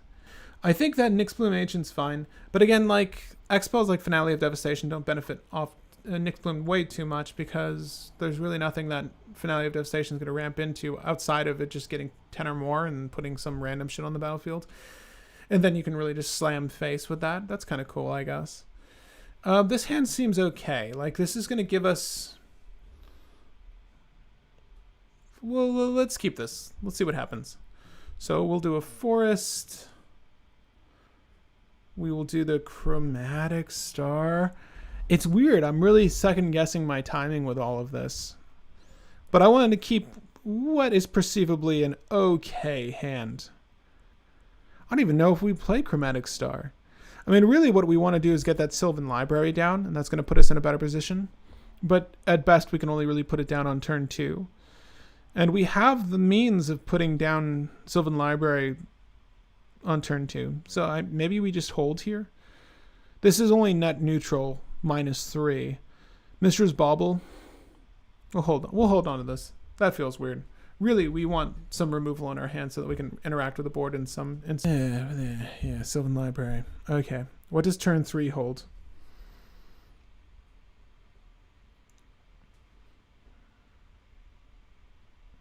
I don't think Nyx Bloom fits the list. That's a good thought.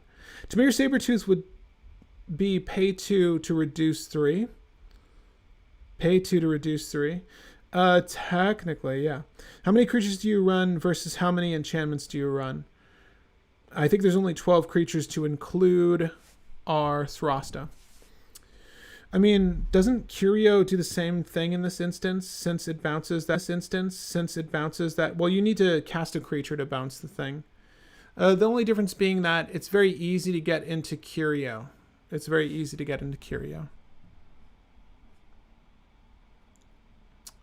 see here.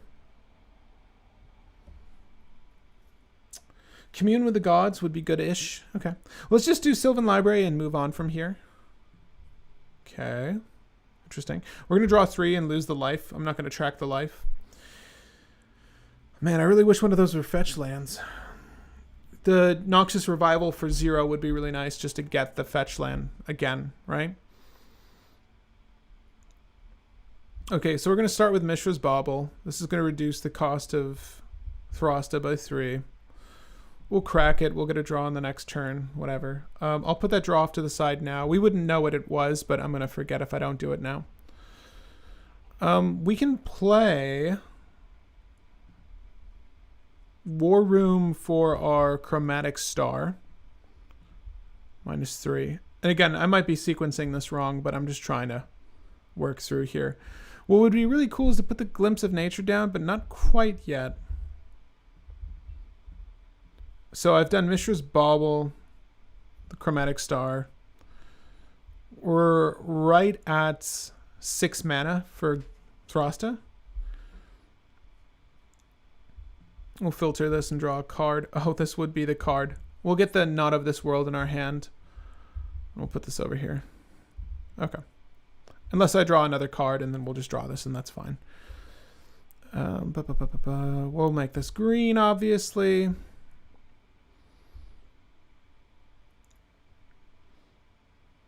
Oh, I'm not too high on this. I don't think we can actually play into Thrasta right now. Even if I did Noxious Revival, give me 1 second. Noxious Revival to put the Chromatic Star back on top. Let me see this. Sacrifice Chromatic Star. I mean, I guess what I could do that would be kind of cute. Oh my god. What would be kind of cute is use the Noxious Revival in response to the Chromatic Star's trigger. Let's do that instead. Noxious Revival in response to Chromatic Star's trigger to put it back on top and then draw Chromatic Star. Right? But we still only... Does that do it for us? Okay, so that was Chromatic Star, Noxious Revival, Mishra's Bauble. Right? Which gives us the 9 we have there. And then our girl over here is 3. We've got 1 green floating and 1... That's still not enough. It would be really nice if we had another free spell, right? And or any sort of artifact ramp. This is in our hand. This is over here. Unfortunately, if we were to cast this, then we're down. We're down a green. Well, we would be in the territory to do the thing. Oof. What rough times. It's weird. You really got to pick and choose when you try to go for Thrasta, and there's a lot of math leading up to that point. Okay.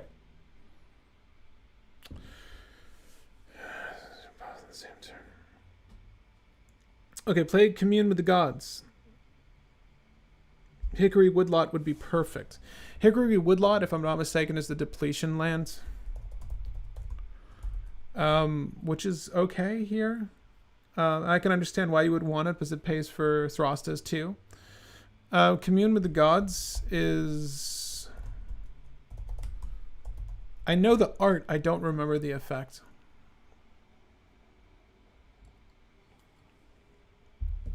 I can see why you would want this. We can consider Commune with the Gods, sure. Yeah, we did. Bro, why Noxious Revival, $15? What the heck? Is that a real question? Why Noxious Revival?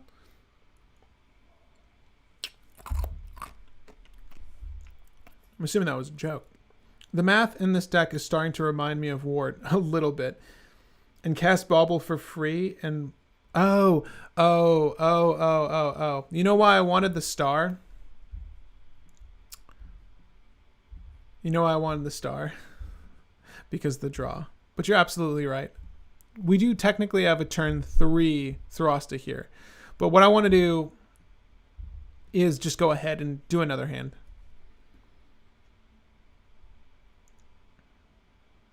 The mulligan could be more aggressive? Yeah, probably. This is okay. So my qualm here is that you really need to map out when you cast things. You can't, like right here, is playing Mana Crypt right now a good idea? Probably not. I mean, I want to use it to make 5 mana, not just have it on the battlefield. So like this is okay. But how much more aggressive can you actually go? Like I can see myself pushing for a hand beyond this and then getting fucked. Being, you know, we might not see as much ramp as this is offering right now. And just getting the ramp isn't good enough. Like you need to get the ramp and draw into solutions. So right now I see technically a turn 2 Savala, provided we want to go that route, right? Or holding for Thrasta here. Why that happens. Let's see here. You could have Noxious the Bauble instead of the star to play Thrasta. Yeah. Yep. Established. But you could walk right into a Remora. You could walk into a Remora. Are you suggesting we play the Mana Crypt now? That's the issue with Thrasta, right?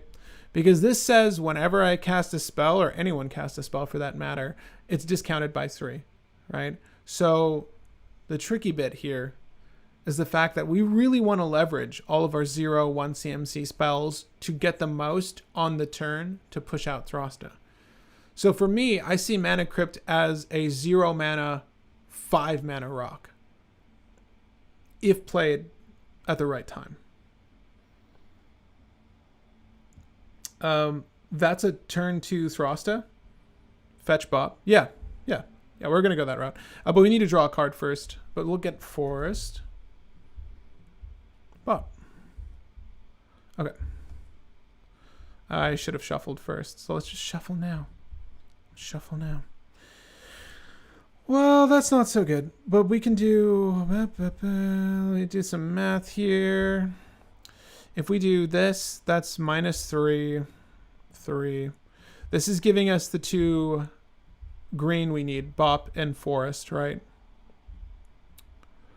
Cast the Mana Crypt. This is 1, 2 green. So we'll just tack that off to the side. This is generic outside of the Gulter reduction. So we got 1, 2, 3, 7, 9 mana. And we just need to play something for free? Like this spell? That doesn't feel great. Let's just do this anyways. We'll put the spell back on top. Noxious Revival can really hit anything. Like if we want to screw someone's... I don't know. Well, this gets rid of a Deathrite Shaman land. This doesn't feel good, but we're going to put that back on top. But this is basically giving us the Thrasta we want, right? So we'll do that. Bam. Thrasta acquired. Okay. Turn 2 Thrasta here. Does my math right? No, that works. Actually, would Emergent Zone be worth it if it's when anyone casts something. We have Emergent Stone in the list, so you can use Emergent Stone. But yeah, so that's turn 2. We have Thrasta. You attack with Thrasta. That's always fun. And we draw into what we know is a Prismatic Vista. So this is the tricky bit from here on out. We've got a way to protect our things twice. We really want the Savala. We'll probably play the Savala.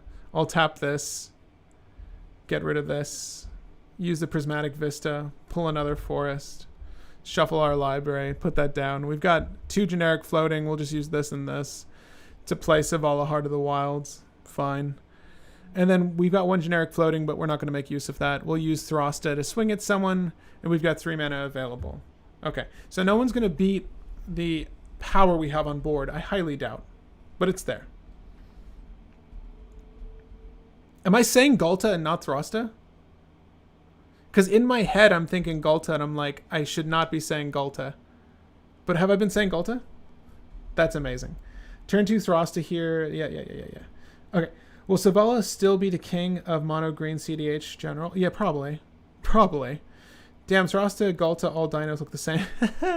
Have I been saying Ghalta, really? Sorry about that.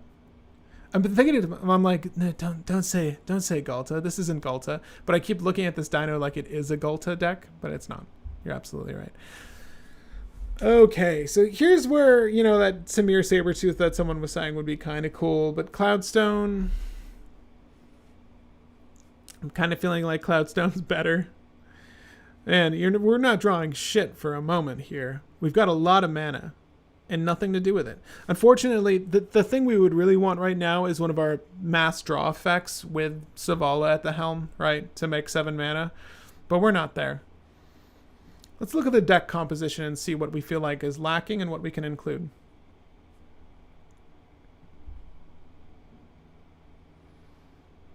Okay. I think the chat is being a little sluggish, so let me just catch up with you guys.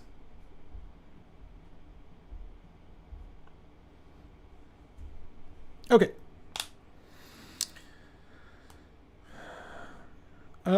Gabe was mentioning Cloudstone Curio just to bounce creatures.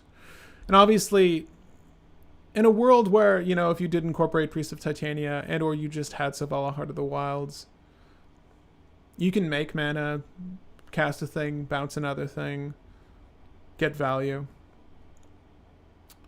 The thing with Cloudstone Curio and Tamir Sabertooth, which is in the list, we're only really manipulating, at best with Tamir Sabertooth, the situations that would arise are we would be able to bounce one of our elves to draw off of something like, which we don't even have in the list anymore, the Beast Whisperer, right? Okay. We're going to take that out of the list. What can be removed from the list? That's the question right now. We're not storming.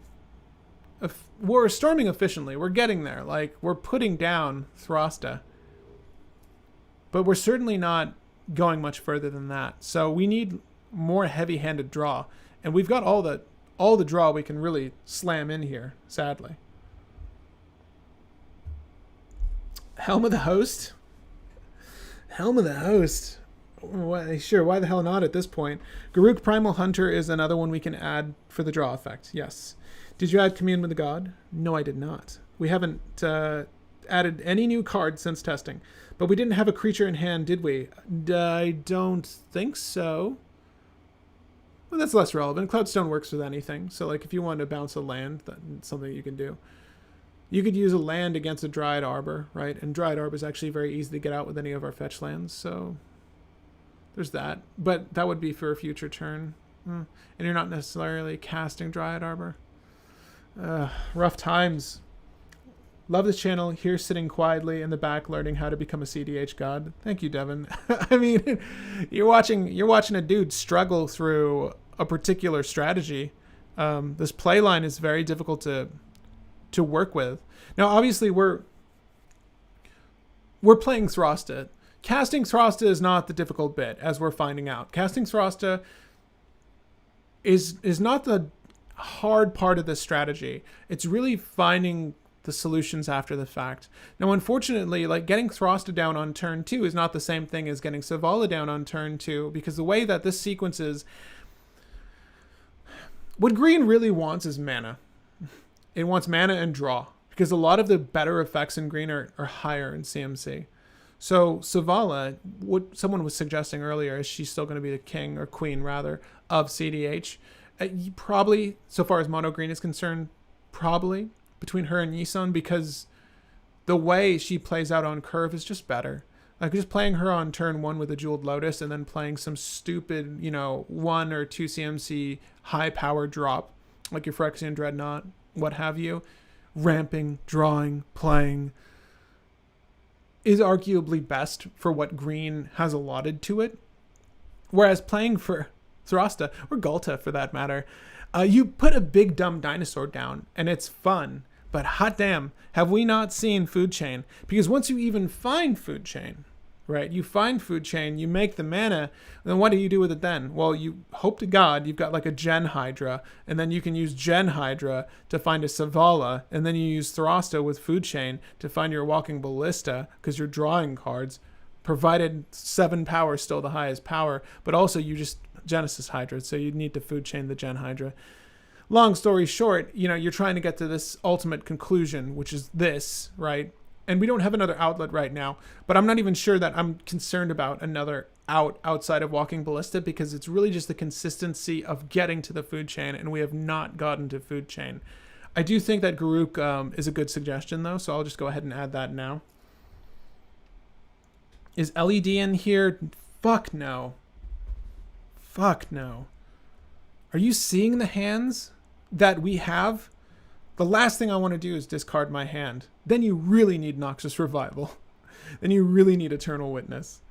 But no, LED is not in this list, even if it's a ritual. But we're going to add Garruk Primal Hunter.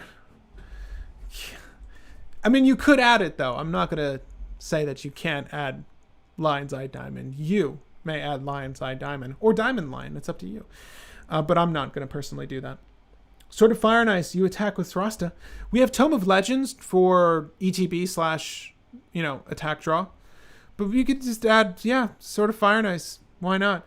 The thing is, again, it's not like we're playing Savala here. It's not like we have gobs of mana to work with. And Sword of Fire and Ice is a 3 + 2. It's a 5 mana setup, so it's quite a lot of work. Quite a lot of work. I don't think LED is good. We need cards, otherwise it's Darksteel Relic.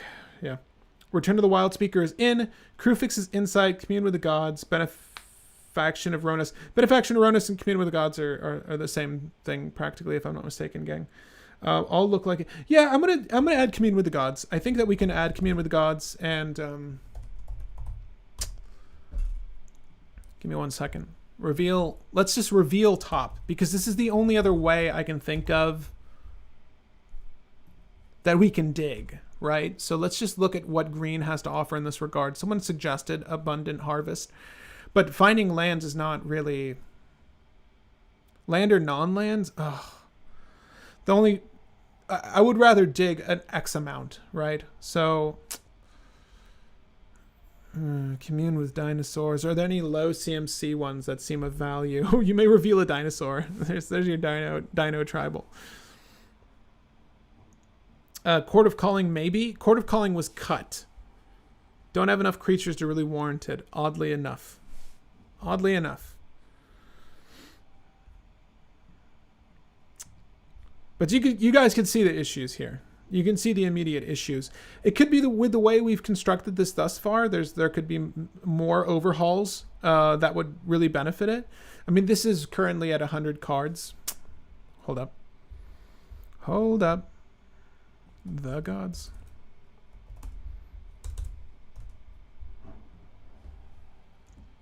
Triumph of the Hordes. Yeah, maybe. I'm not the most knowledgeable when it comes to competitive, but would Chancellor of the Tangle help you get going early? If Chancellor of the Tangle draws, then maybe. Oh, this is ramp. I don't think it's going to help us too much, sadly. Ancient Stirrings only finds colorless, correct? You may reveal a colorless card from among them. I would prefer it be one CMC. Like, I do like that aspect of the card, but... Hey, let's just go ahead and refresh this and look for enchantment. There aren't that many. Reveal any number of green cards in your hand, return any number. Nope. Reveal the top 4 cards of your library. You may put an artifact, creature, enchantment, or land for planeswalker from among them into your hand. Vessel of Nascency? How do you pronounce that word? I don't know. That could be a thing. Not really feeling it, though. Benefaction Uronas. Just very expensive, but it digs as well. All right, let's try this again. Let's see if we can't win with Ghalta. I really want to use this food chain. Okay, I don't just pull this thing out for nothing. We're seeing a lot of the same cards, but what the fuck? All right. Wow. Yeah, we can mull this. It's not a bad hand traditionally, but it's not good here. Well, don't I wish I had that City of Traders still. This is okay. We're gonna find the ideal hand. Let's go for that because we've got one more game in us, and then I need to eat food. Seems like card selection has been the problem. I think Season of Growth would actually be very useful. Very good here. Season of Growth is one we looked at that scries. We don't have enough creatures to really benefit off Season of Growth. And as we're seeing, unfortunately, we don't have anything that really triggers the back end of this, and we don't really have enough creatures to trigger the front end. You can add it, though, if you'd like. And, of course, the list is in the description. Commune with Nature, you said Ghalta again. Motherfucker. Well, it's Ghalta now, okay? Equally as useless. I'm hating how this is going for this girl. Thrasta, come on. What about Season of Growth? Yeah, did we not? Is this not? Was this just suggested? Am I crazy? Okay, that's probably why. We might also get more payoffs. Maybe. Okay. Is this playable? Still not really. This is not good. Dying here. All right, guys. Is this playable? Think about that mulligan. We were talking about aggressively mulliganing. Think about that mulligan. How many cards would we be discarding right now? And that's why I keep some of these earlier hands that are like palatable. Because they're palatable. And we keep seeing Zavala. This is just insanity to me. All right. I mean, I think this is playable because it's a turn 2 Zavala. We don't have any creatures to lean in on. Look, we have the draw utility. We have the ramp. We have something to put someone down. We've got 2 lands, a Conjurer's Bauble that will act as ramp, and a Soul Ring. So really, I just see us doing this after a draw. Mox Opal. We're going to hold on to that shit. All right. We need the green. Don't get carried away, Pat. Okay. Zavala, Heart of the Wilds. This is not a Zavala deck. But we're playing it like it is. Okay. And if you guys don't know, Zavala was the first list I showcased on this channel. So I'd like to think I know how to run Zavala. I really hope I do. Oh my god. Oh, now I gotta do math. Oh, fuck me. Okay. Mox Opal. We're using poison for Ghalta. I even caught myself there. I'm just gonna keep saying Ghalta.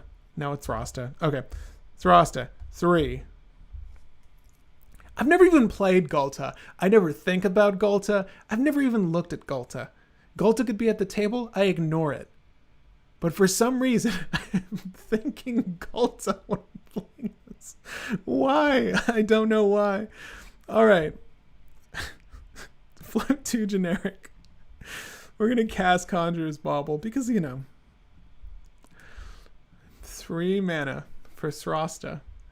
I'm losing my fucking mind with this one. All right. This is going to be the game, though. This is going to be the game. I haven't played my land yet. Mind you. Okay. So we could Worldly Tutor to find ourselves a creature-based solution, Walking Ballista, right? But that's not too beneficial because we really want to hit our food chain to do the infinite mana thing. And I don't think we have Tamir Sabertooth anymore in this list. Hold up. We do. Wow. Not very useful here other than an additional draw off of Thrasta, right? And we can Tamir Sabertooth Thrasta to draw an additional card off of Savala Heart of the Wilds after we've made the mana off of it. But we need to dig a little deeper here. So we have 7 mana of the total 12. So is there something else we can do here? I really do think that Worldly Tutor is the thing to do. All right. Am I wrong? No, I've got the Mox Opal. We're good. Okay. We'll do Worldly Tutor. And that is 10, 11, 12, right? So what do we Worldly Tutor for? Oh, you know what? What I really want and why we're not going to do that? It's because I want to use Savala for ramp. 1, 2, 3. But we need 2 green for Thrasta.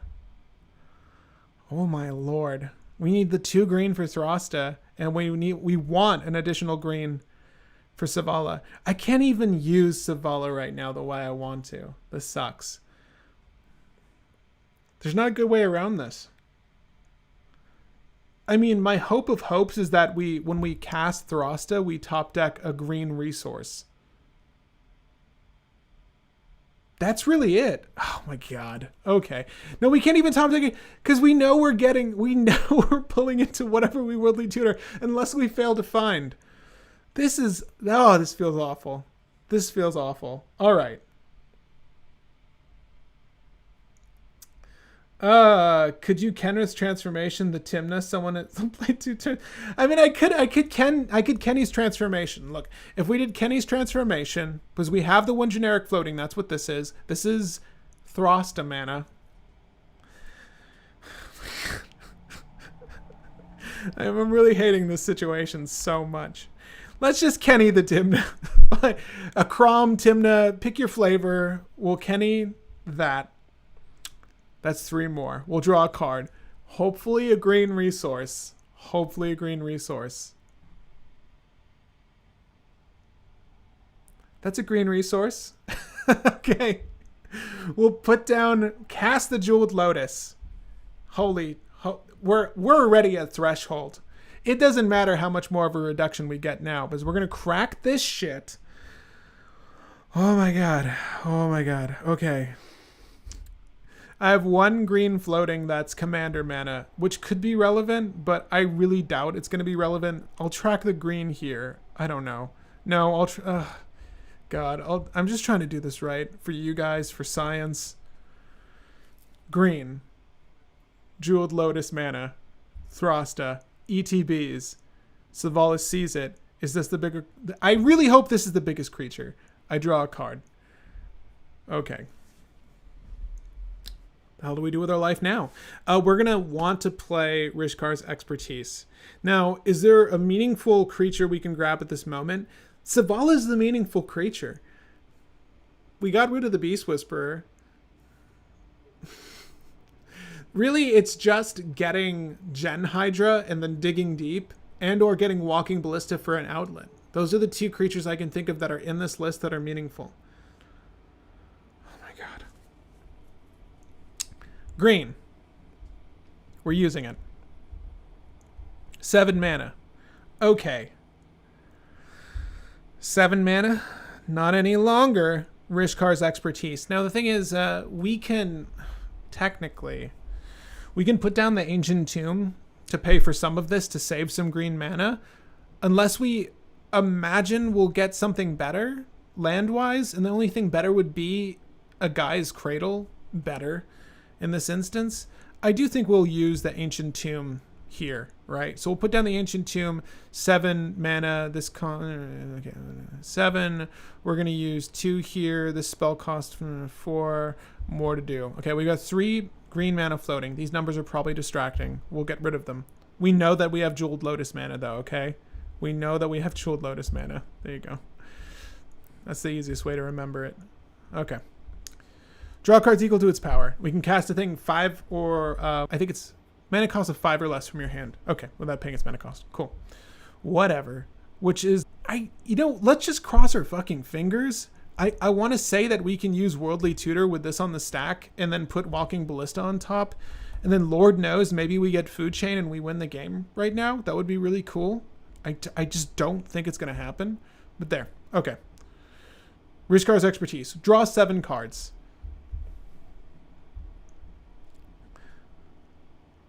Okay. Holding on to hope here. Holding on to hope. We can cast one of these cards for freezies. So what is the best thing to cast in this instance, gang? Is it Life's Legacy? Because I think it is. I want to say Life's Legacy because I just want to cast Thrasta again and draw a card off of Savala. Yeah. Yeah. Okay, so this goes to the command zone. Life's Legacy as additional cost, whatever. Draw 7 more cards. 1, 2, 3, 4, 5, 6, 7. Oh my god.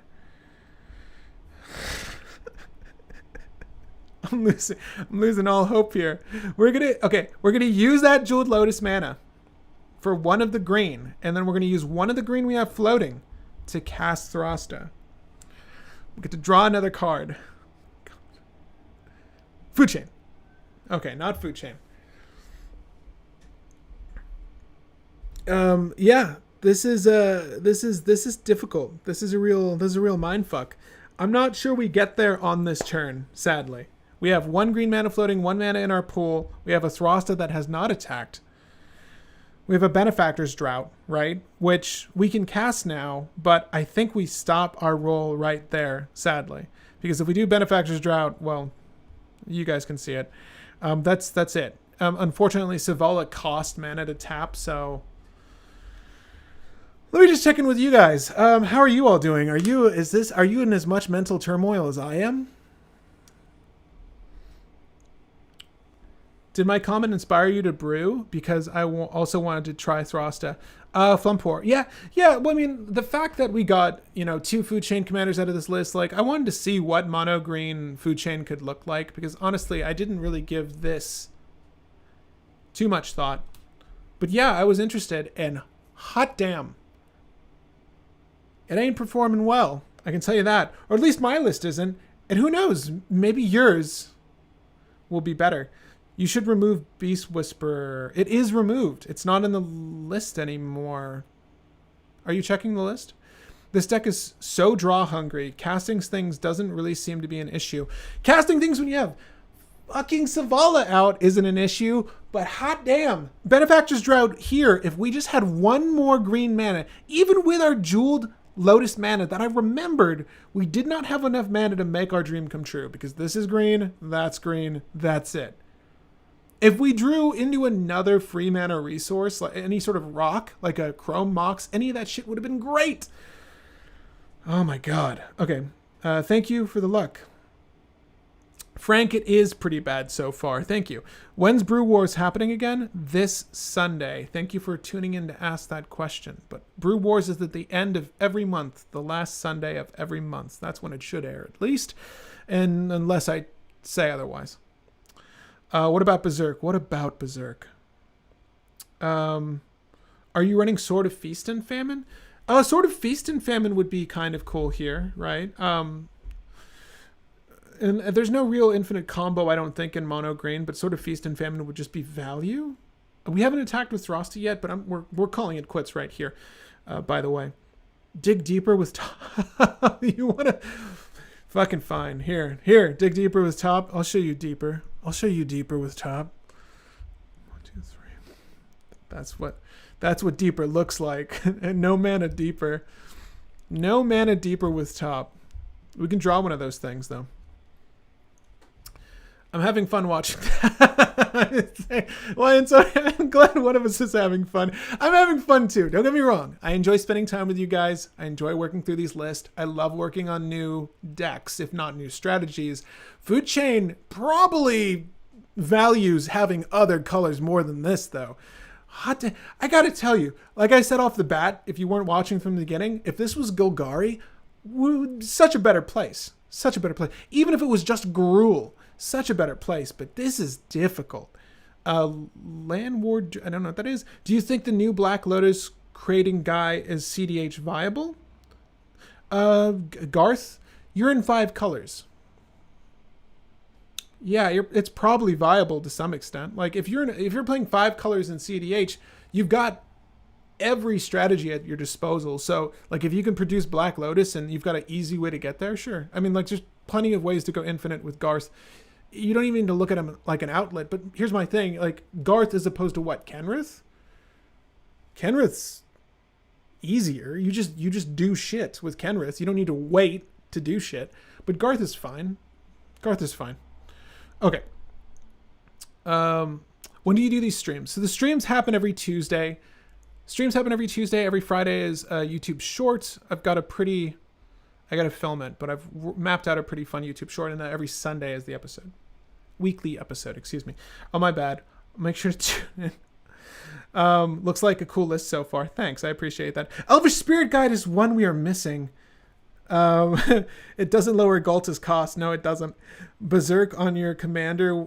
Yeah. So here's the thing, though. Like, I can't guarantee we always have Savala. Despite the number of green tutors we have, I cannot always guarantee that we're going to have Savala, sadly. But, gang, I really appreciate you sticking with me and Galta. Thrasta. I said that knowingly this time. Because this deck is performing just as well as Galta would, I think. It is just not in the stars. Again, this is just my build, however. This is how I would approach it. Again, I would want all of the low CMC things that sort of draw cards. We never drew a card off of Kenrith's transformation, I don't think. I'll dig one deeper. Lotus Petal might have helped, but we wouldn't have had any mana off of the Sensei's Divining Top afterwards. At any rate, this is... I was looking... You guys can't even see the screen. Lotus Petal. I tried to dig one deeper there with Kenrith's transformation. I don't remember if I drew a card off Kenrith's transformation or not. It feels like ages ago. Thank you for sticking with me on this one. I'm not sure that Thrasta is going to get there. It's very difficult to accomplish this strategy because the play lines you're relying on are trying to find an enchantment in mono green, which is difficult. I think we've proven that. Even with all the draw we just saw there, which was kind of Thrasta at its best, not good enough. It really is struggling to get there. And there isn't enough draw utility to really get you there. And that was with Rishkar's expertise, mind you, in the perfect scenario with Savala popping off with Thrasta. Again, like adding the Berserk or adding the Invigorate or adding any of the buff your creature spells, they're fine if you just want to do damage, if that's your sub strategy, and you can certainly add them. But again, you're not always going to have Savala to make the mana, right? So good luck, I guess. If you're going to make Thrasta or the Ooze, good luck. I'm going to hold off on any other legendaries from this set. Next week, we'll see. We can talk about what you guys want to build next week in the comment section or in the live stream chat here. But that's it for Thrasta. Or Galta, depending on how you look at it. I'd like to thank, as I do with every one of these videos, my Patreon community. You guys help to make all of this possible. So if there are any Patreon members that hung out in the live chat this whole time, well, I appreciate you for tuning in. I hope this was at least enjoyable to watch, if not educational, because damn, is Thrasta a hard strategy to play for, I gotta say. And again, it could just be me, but I really tried my darndest with this, and I could not get it there. However, this should be a good blueprint for you to take, run away with, and try out yourself. I think there's a lot in this deck composition that is going to be useful for a different translation for the same strategy. And of course, a lot of the same cards here are probably going to translate well to the Ooze as well. So if you just wanted a body to work off of, you can feel free to use this list to your liking. But gang, thank you for tuning in. As always, I really appreciate you all being here and hanging out with me every Tuesday, for those of you that hang out every Tuesday. But again, my name is Patrick Marlett, and happy brewing, babies.